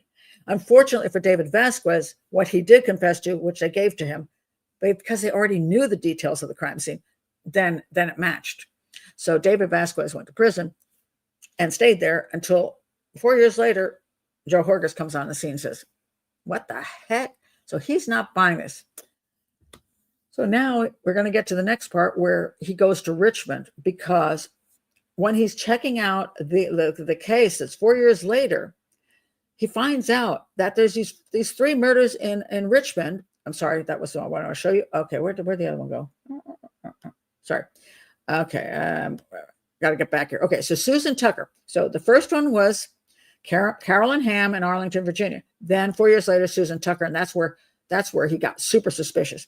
Then he hears about these similar crimes down in Richmond, and the 3 of them: September 18th, Davis; November is Diane Cho, and wait a minute, I missed that one. Sorry. Wait a minute, what am I doing here? Where'd my other one go? Oh, Susan Helms. So sorry, that's out of order. Okay, so he's got 3 down there in Richmond now. So he goes to Richmond because he's like, hey, I got there's 2 cases up here in Virginia, Arlington, Virginia, which are just like the ones you have in Richmond. And they don't go for it. They were like, oh, no, that's just ridiculous. First of all, the FBI said, our guy's a white guy. Our guy's a white guy. He said, well, that's what they said in Virginia too. I mean, in Arlington too, but I'm not buying it because there's this black guy who's a burglar and has been identified as a rapist of a whole bunch of people. Not this guy, but some guy in a mask is a black, thin guy. And I think he's the guy that killed these 2 women in Arlington, Virginia. Couldn't he be the guy down there too? And they laughed at him and said, oh, no, he's not going to come 100 miles away. And besides, the FBI said he was a white guy. So they weren't looking for anybody but a white guy, which just drives me nuts, because that's just not, unless you've got proof at the scene that it's a white guy or a black guy. I mean, you can have proof. You can have you can have hair. You can have witness IDs. You can have genetics. If you have DNA, you can prove things. But if you don't have that, then you're just guessing, shall we say? Hold on a second. I forgot to plug in my iPad here in case I want to access it in a minute. Hold on a second. I forgot to do that. All right. So anyway, now he goes down to Virginia and he's pushing them to look at the possibility that this is not the guy, this is this unknown black burglar. All right. So what happens here is, let's see. Yes, here's the FBI profiler unit. After careful review, they surmised that the killer was a white male in his 20s to 30s who resided in the Richmond area. A local boy who was a white guy in the area. All right. So Horgas is trying to convince him that maybe it's not this unknown white guy. So, because he's got a guy that's reasonable. And there's just so much that links all the crimes together with the MO. The MO does change. It gets more vicious over time. Guy was extremely vicious. He strangled them. He did a lot of the, strangle, let them come back, strangle, let them come back, strangle, let them come back until he finally kills them. That's a nice little torture technique, which some of them really enjoy. He did violate them in every way possible. Let me just say that. So down there, this guy snorts at him and says, the murders occurred over 100 miles apart. How can there be a connection? So he says, no. He says, these guys, it's a local guy. These types travel, but not more than a few miles. Generally speaking, that is true. They usually kill near where they live and work because they're comfortable in those areas and they're lazy. So yes, that's true. He says they don't spread over 100 out over 120 miles. Well, they do if the truckers. There's a whole FBI trucker thing, which is kind of cool, where they track murders along highways that truckers run because they pick up, what do they call them again? Not lounge lizards. What are I forgot the name of what they call the prostitutes at truck stops. I always forget that. But they pick them up and disappear with them because they're not always inside, so people don't see what truck the girl got into. And then they take the girl 300 miles away and rape and murder her and throw her in a cornfield. So it really works well. You'd be surprised when people can't drive a standard car. They could really wreck that clutch. They really can. Lot lizards. Thank you. That's what it is. Lot lizards, not lounge lizards. Lot lizards. Yeah. So you have those. But the other big issue is this, that sometimes people who aren't doing well in life end up moving from this place to that place because they lose their girlfriend, they lose their apartment, somebody's pissed off and doesn't want them to live with them anymore. And they end up moving someplace living with a cousin or whatever. So there's reasons sometimes they end up in a different location. And when they end up in a different location, then they start committing crimes in that location. You're going to see how that applies to him. It's amazing. Absolutely amazing. So, let me find, unfortunately, I put so many notes in here, I can't get through them all, but I'm going to try just to get the best ones. So, they're going through all this. Okay, so I want to find a part where they find out who this guy is. And the other thing is, they said that the killer has struck on Friday nights. Just because he did that doesn't mean he's not going to change his pattern. Again, maybe he has a certain job and he's available at a certain time, but then he loses a job, so he becomes available at another time. So this is why you can't do these. You can look at it and say, if he has a pattern, maybe there's a reason, but if the pattern changes, it doesn't mean it can't be the same guy, is the point. Let's see. So the FBI agent says, the timing of the murders on a Friday night suggested the killer had a full-time job. Okay, it doesn't really prove that. Then it says he has trouble having normal sex. It can't really prove that. It's just a bunch of stuff that's not proven by the crime scene at all. So it goes on, and let's see. The guy was very, just absolutely amazingly bold guy who, thank God for DNA. But again, DNA wasn't the only thing that caught him. So now I want to get to the point where, so we have Horgas now. He says he wanted to learn as much as possible about the rapist's MO. The rapist, because the rapist had live witnesses, and he wanted to find out about that. The rape victims he knew were the only living eyewitnesses he had. They had seen the man who killed Ham and Tucker and Helms and Davis and Cho, all 5 of them. They had seen that guy. They didn't know that guy killed the other ones, but that guy raped them. Nobody else believed it, but he knew it was the truth. So then he started absolutely going after this issue here, looking for this masked black guy that breaks into first floor apartments through rear window, binds and rapes women, and all this stuff. He's looking at all this stuff. So he's going through things. He's looking through all the past crimes, trying to come up with something that will give him the actual name of this guy, right? So he does. He finds it. So I got to find the spot where he finds it. It's a great book. It has a tremendous amount of information. So I'm not going to go through all of it, obviously. So here it is. Okay, so now he's finding the guy. So suddenly he's looking for a guy who does burglaries, because burglaries, when I live in Maryland, Virginia is a pain in the ass, by the way. I live in Maryland, and we have a thing called Maryland Case Search, and I can look up names of people and say, hey, did this guy commit any crimes? And I go, whoa, a whole list of crimes he's committed, or civil cases too. You go to Virginia, you can't get that. As for me, when I was looking into cases in Virginia, I had to freaking drive courthouse to courthouse to courthouse to look at every courthouse's record. It was a pain in the butt. And in my opinion, all Maryland's case search should be everywhere, but there's many states who won't do that, privacy type of thing. But I want to find out, let's say I'm looking at a case in Maryland, I want to find out, because It's the DMV here. DMV meaning District, Maryland, and Virginia. The DMV, we cross those lines easily. So if a guy has no record in Maryland, doesn't mean he doesn't have a record in District of Columbia or Virginia. I want to know, and I can't find it out unless I go to District of Columbia and every courthouse in Virginia. Pain in the butt. So he's looking around and he's scrolling. Now he's in a different situation because he's a cop. So he gets some of these things. He can look at things not for names, but he can look at crimes, which I can't do. So he's at the computer checking the background history of parolees. And he remembered this burglary. He's just getting frustrated, but he remembered this burglary investigation about 10 years earlier. A lady who lived on 4 Mile Run, that's in Virginia. It's in that Northern Virginia area. A local teenager named, he couldn't remember who the freaking kid's name was, but it was a teenager. And remember, a lot of these guys start burglary, peeping, and all that stuff as teenagers. He said that he recalled a rumor that the same boy had set fire to either his mother's car or house. Now, you remember that whole thing about serial killers, a triad, where they set fires, kill animals, and bedwetting.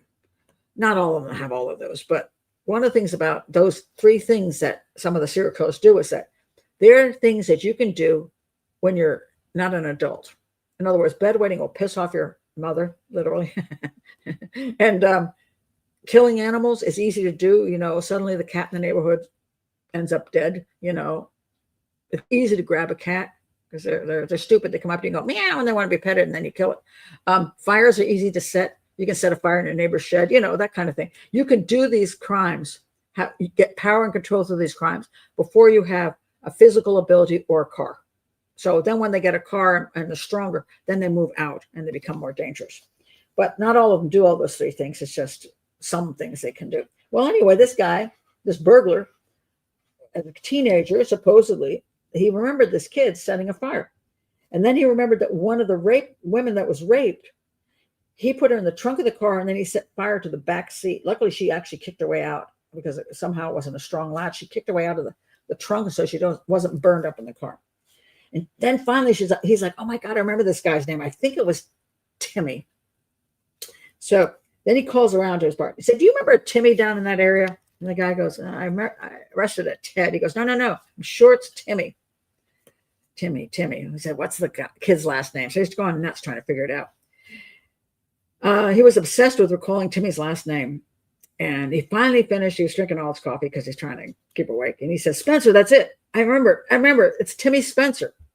And he was so excited he remembered the guy's name. So then they start looking up Timmy Spencer. So the rape victims are all reported a black man around 25 years old. He looks it up and he finds Timothy Spencer, race black, and his date of birth was 62, in the right age range. And he was a registered felon. Now it gets more interesting. Spencer's record indicated he was a burglar, not a rapist, because again, burglars are often rapists. Burglars aren't always rapists, and rapists aren't always burglars, but sometimes they go together because you're able to go into somebody else's house and do terrible things to them. His first burglary arrest occurred on November 20th, 1980 in Fairfax County, Virginia. The charge was dismissed, as they often are. He was arrested again on burglary a little over a year later and was sentenced to 5 years in a penitentiary with 3 of those years suspended.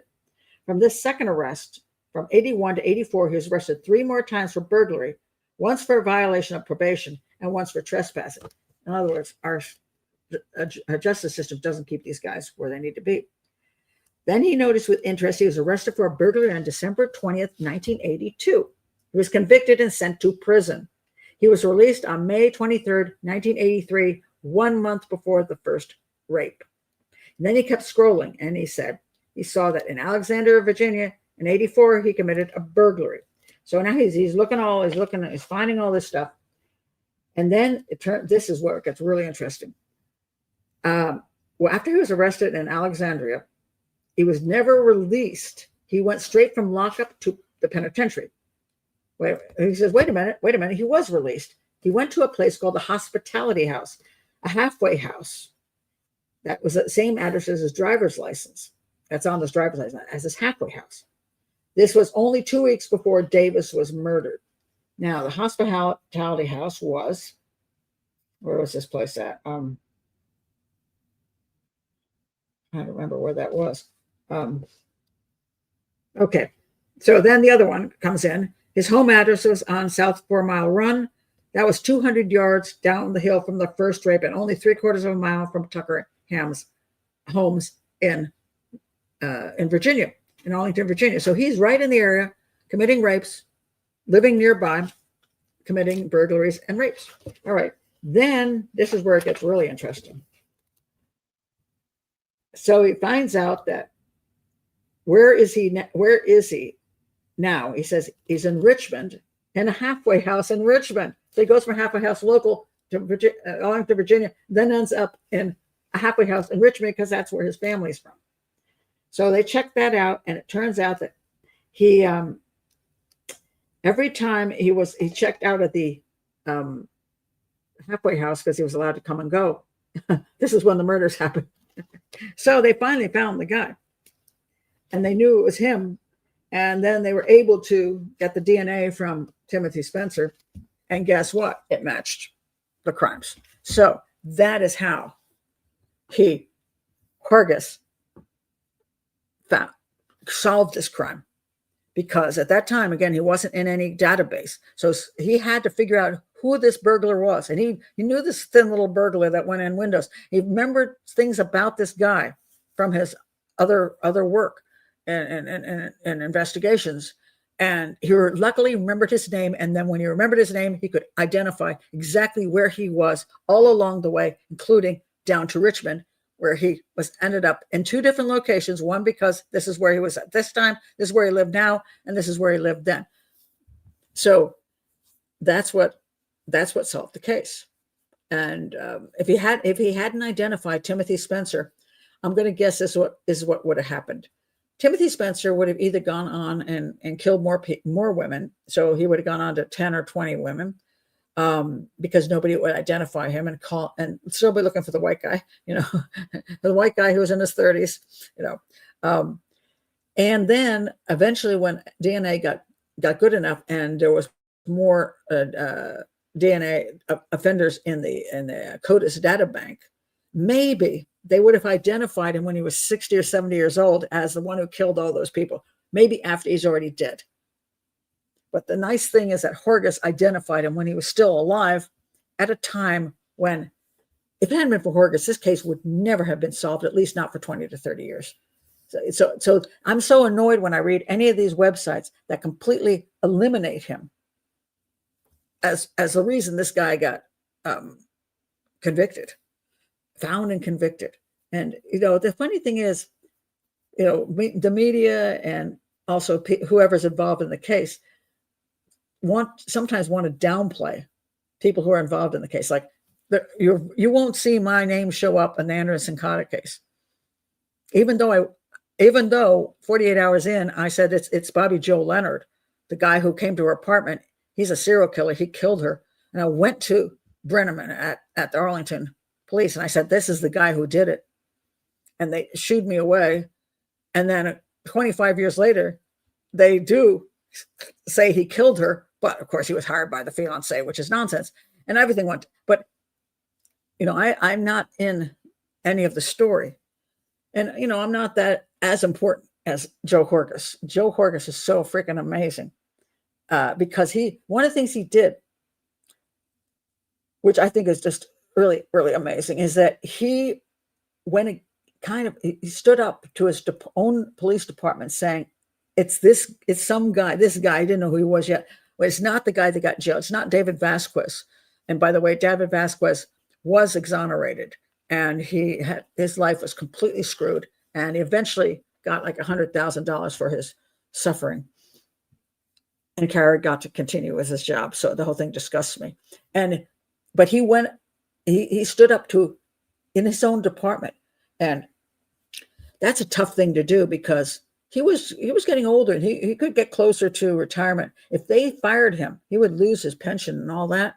And it's not a good thing, to get fired from the police department. So if you piss off enough people, you get fired. So he decided he would stand up anyways, trying to save women's lives and put a killer away. And he stood up anyway. And a lot of people didn't like him. And then, of course, he ran in the risk of what if it turns out it's not the guy he thinks it is, then he's really screwed. Turned out it was the guy he thought it was, so thank God for that. But he had the ethics to stand up and take the risk, and I appreciate that so much. And this guy went just amazing. If you read the book, I'd say if you just want a really great read on how much this guy put the effort out, it's phenomenal. I mean, he worked so hard on this case. He fought so hard, and you don't see that a lot because it's a tough road to go down, and he did it anyway. And my stuff when I spoke up on the Anderson Cotta case, I stood my ground and went to the police and all that kind of stuff. I did it pro bono, and I was outside the police department, so the worst that could happen to me is I get insulted, get insulted and get ignored. But for him, he had a lot more to risk, and it's always difficult, when you're working for an organization, to be basically almost a whistleblower in a sense, saying, "Hey, we're not doing this right." It's not what you're supposed to say, It's not. So, I want to ask some of your questions here. Liz says, "Would you consider burglary itself to be a sociopathic behavior?" Absolutely. Who does that? Who burgles people's houses? You have to have a level of personality disorder to do that, because first of all, that's not your stuff. 2, it's against the law to do that. 3, you're hurting somebody. That's the part that always bothers me the most. When somebody steals from you, they're hurting you.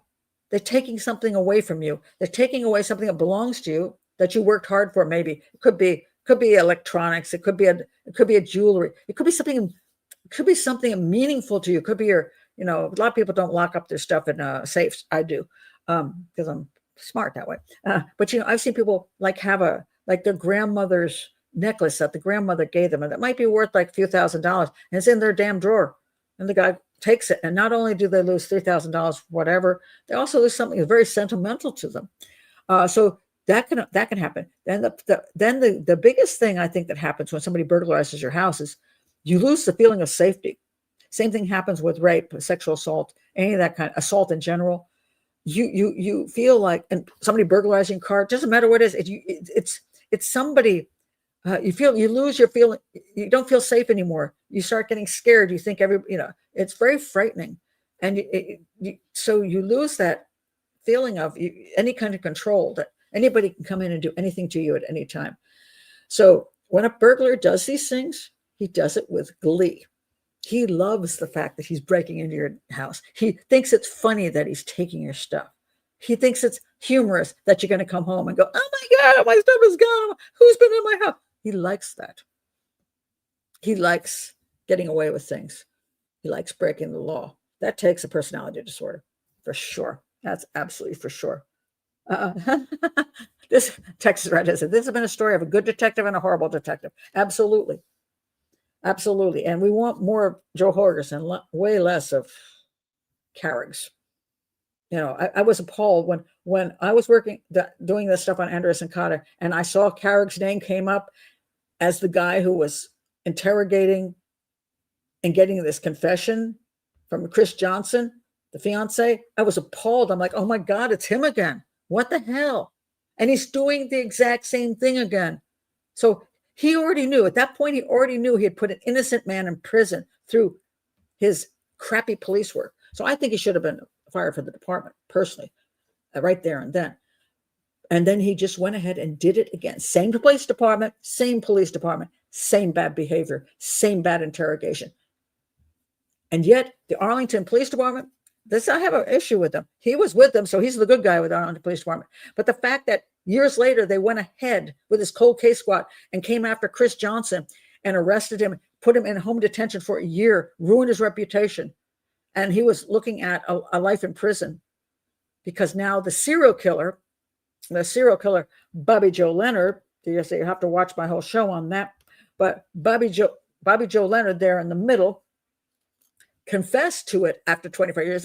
And I believe he got a deal. And the son now, who now believes that the fiance is involved, did hire the guy. he says, oh no, there was no such deal. But why would Bobby Joe Leonard confess? There's no reason for Bobby Joe Leonard to confess. He was already in prison. There was no point in it. So I believe they went in and they got a confession based on, what else can you tell us about Chris Johnson? And he goes, okay, he hired me. There's not a shred of evidence that Chris Johnson ever hired him. Chris Johnson had never met the guy.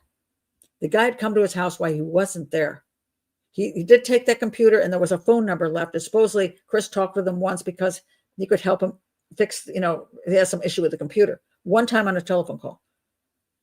You're going to tell me that this guy, he doesn't know, this man is a working man, right? He's a working man. He wasn't a bum on the corner. He wasn't lurking around. He wasn't a drug user. So you're going to tell me that this guy is going to call a complete stranger up who's a working man and say, oh, by the way, since you're black, I'm assuming you do murders, right? Who's going to do that? You call him up and say, I want you to murder my fiance. And for the most part, if you called up a guy you did not know and asked him to commit a murder, you would think that guy called straight to the police and say, hey, this guy just called me. And he just said he wanted to murder his fiance. You better check into that stuff. This is crazy. Who would do that? Who's going to call a guy they have no idea about? It's not like, sometimes some of the way people, when they want to knock off one of their, their wife or their husband, they will kind of look for a network. They'll kind of find a place where you got sleazy people, and maybe the guy's already kind of a crook and does, has been doing jobs. Now, if he knew what kind of guy Bobby Joe Leonard was, he might choose that, but he didn't know. He had no idea who he was. Just going to call up and talk with a complete stranger. Oh, God, I helped you with the computer. By the way, can you murder my fiance? What? The whole thing is nonsense. And it's only Bobby Joe Leonard's word that he got this phone call and was asked to do this thing. And then the funny thing about it is, supposedly he goes to the condo, kills the woman for $5,000, which some people will. And suppose he didn't get paid by Chris, and then he didn't want the money either. And, it's like Chris would just not pay the guy and take a risk on that. I mean, the whole thing is just nonsense. It's absolute nonsense. And yet the Arlington Police Department doubled down on that. And that's what I talk about that they had this progressive prosecutor came in and they took this garbage and went to court with it. And I think it was less than 2 hours that the jury said not guilty. And I'm like, thank God, because it was so ridiculous and shouldn't have ever happened. But I don't know what's up with that department. I'm not saying they don't do some good work. They may. They may have some good detectives like Horgas, but they got whoever's in charge of that department. Maybe they need to lose their job too. And if they were there when this thing went down with Chris Johnson and the Anderson Cotta case, they need to be fired. Crowd needs to be fired. They need to clean house. But 25 years later, they went after, Carrick did this terrible interrogation where he got this dream confession off of a guy that was completely wrong and didn't even match the crime. And 25 years later, they go after the guy anyway and arrest him. Unbelievable. Just plain freaking unbelievable. It infuriates me. It really does. But yeah, story of a good cop and a bad cop for sure, for absolute sure. On that. Tim says, think about how different it feels to have something stolen versus just losing the same thing. When you lose something, it's sometimes it's really hard to lose something too. You get so upset with it. I can't believe I lost it because it was something that belonged to you, and now you just don't have it. And one of the things I've done when I've lost something that's replaceable is I replace it really quickly so I don't dwell on it. So I'd rather lose the money and still have the object. But yeah, when somebody steals it from you, then it's so upsetting. I've only ever had I had my car broken into once and a CD player stolen. But I remember feeling violated. I did. I felt violated. And one time I had a guy grab my boob when I was going into a gas station. I was going to pay my bill and some guy coming out just did one of those numbers. And I remember that burning sensation. It just stuck with me. And I was so angry because it was a quote sexual assault. I mean, I wasn't going to, do my life in, but that guy may have gone on to commit rapes and stuff. I don't know who the guy was because he vanished very quickly. There's nothing I could do about it. But I remember that feeling of being violated. And for women who have been actually sexually assaulted, men who've been sexually assaulted, children who've been sexually assaulted, who haven't been murdered, what they live with is very, very, very, very difficult. But I always tell anybody who's ever been truly sexually assaulted, please report that to the police. Even if they can't solve your crime, at least you can get all the information in so that some other women, maybe you can stop this guy so that you save other women from going, or other people from going through whatever you went through. I'm really upset when people don't report. I really am. I say, even if, I know it's horrible, but even if nothing comes of it, at least it's in the system. And maybe at some point it'll make a difference. For Joe Horgas, there were some rape victims who didn't. There was one rape victim he went to and she wouldn't talk to him. She just wouldn't. He said, well, it would help. And she said she just wasn't going to do it. She said, I've been through too much. I just don't want to do it. But he was trying so hard to get her to understand that I know it's painful, but my God, it might catch this guy. Do you want that to happen to other women? Luckily, there were enough other women that he was able to learn from. So he was able to figure out that this rapist was probably the same guy who was also the serial killer. So thank God for that. So thank God those women did report. And he was able, because if those women hadn't reported, this guy would never have been caught. So thank you for all the women who reported the sexual assaults and the rapes on them. It's just awesome. Yeah. So anyway, that's it for me. I think I'm going to stop there. But I just, I love this guy. I have to say it. I love this guy.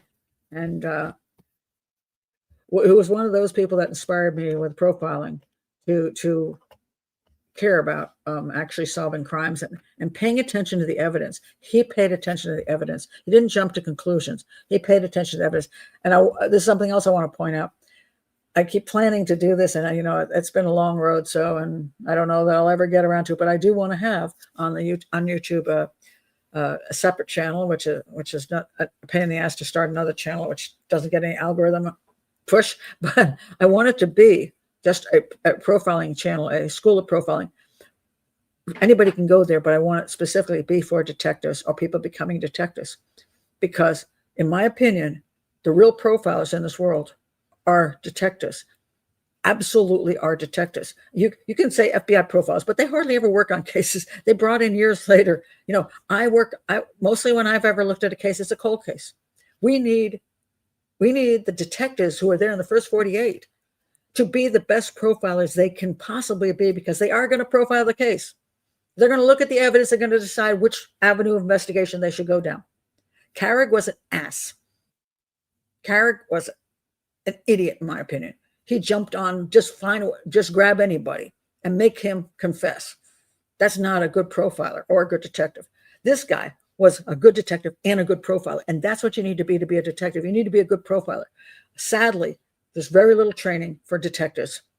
You start out, you go into police work, you work on the street, you eventually move up, you become a detective. You never go to detective school. You never go to profiling school. They don't get the training. I would like at least to put it on the internet where they can sit in their cruiser and click on something and learn something that might help them down the line. And they'll say, oh, I was glad I got some training, even if it's via YouTube. I want to make it so it'll be free for them and easy to access, so they could become better profilers, so they can do better detective work. And Joe Horgas is a fine example of that. So I agree with detectives needing profiling. Absolutely. Thank you, Liz. I'm glad you like the show, and thank you for hopefully I'll have a good time at the event tomorrow. Thank you very much. Yeah, I'm looking forward to a day off. My table tennis coach bailed, so that's why I have the day off anyway. And I've got an opportunity to go to see this wonderful opera. And I do like opera. I've walked out of a few operas, but I do like operas. And my favorite is Carmen, absolute favorite opera of all time. And I really, really love that opera. And my other favorite opera is Parsifal. So I just, it's a wonderful occasion, especially when you get orchestra seats at the Kennedy Center. It's just a wonderful, wonderful time out, and just to, see something beautiful, absolutely beautiful. Oh, thank you very much. Figaro. Do you go formal? nobody goes formal anymore. It's really quite sad, Mrs. Ryan. Once upon a time, when you went to the opera and you went to the opera house, you always wore like black dresses and long dresses. And one time when I went in the evening, I had opera tickets. I had bought opera tickets for the season. This was a long time ago. And I had put on a long dress and I was all dressed up. And I walked in, I'm like, dang, I feel overdressed because that's not a thing anymore. It's really sad. So I don't wear formal clothes because nobody does, especially 2 o'clock on a Sunday afternoon. You'll see people in jeans there now. People wear jeans to the opera now. I find it sad. I will wear black pants. I will wear a nice outfit. Nice. It won't be fancy, but it will be nice. And so, I usually take the metro down because the metro goes pretty much straight down to almost to the Kennedy Center. They have a little free bus that runs back and forth from the metro to the Kennedy Center. And I usually just do that because it's just pleasant way to go down there without having to drive through all the traffic. So, yeah. Thank you very much. Jeans. Yeah, go figure. It's sad. It really is. It's like, we dress down for church now. We dress down for shows now. Kids go to schools and crap. We become a kind of sloppy society, at least in the United States. And I kind of wish that would change and we go back to maybe being a little bit more presentable. So that would be lovely. Oh, thank you very much. Yeah, I'm looking forward to it. So anyway, thank you for being here. And I moved everything around and I'm glad you could make it. And glad that they have DNA now that can catch serial killers like this because the cold cases are solved through DNA now. The linkage between cases is much easier. Although serial killers are getting a little bit smarter and they're using condoms and preventing as much DNA as they can from getting into the system. So yeah, they're not stupid. Oh yeah. See you next week. Yes. It'll be next week will be Thursday at 3 p.m. for the hangout. And again, if you're new to the channel, please do like and subscribe, especially subscribe, hit the playlist, and click on the link below for Patreon and join this wonderful group of people because they're really nice. And I like doing my patron only shows because I don't get a lot of bots and haters. So so I know who's coming to the show and I know I like these people. So it's really cool. So anyway, thank you guys for being here. And I'll see some of you on Thursday and I'll see the rest of you. The public will see the show. I put it out a week afterwards. So every show I do does go public. I want everybody to be able to see all of my shows. I don't want anything private because it's an educational channel. So I don't want to hide stuff. So do subscribe. That keeps the channel going so I can keep everything public. Thanks a lot, guys. Bye.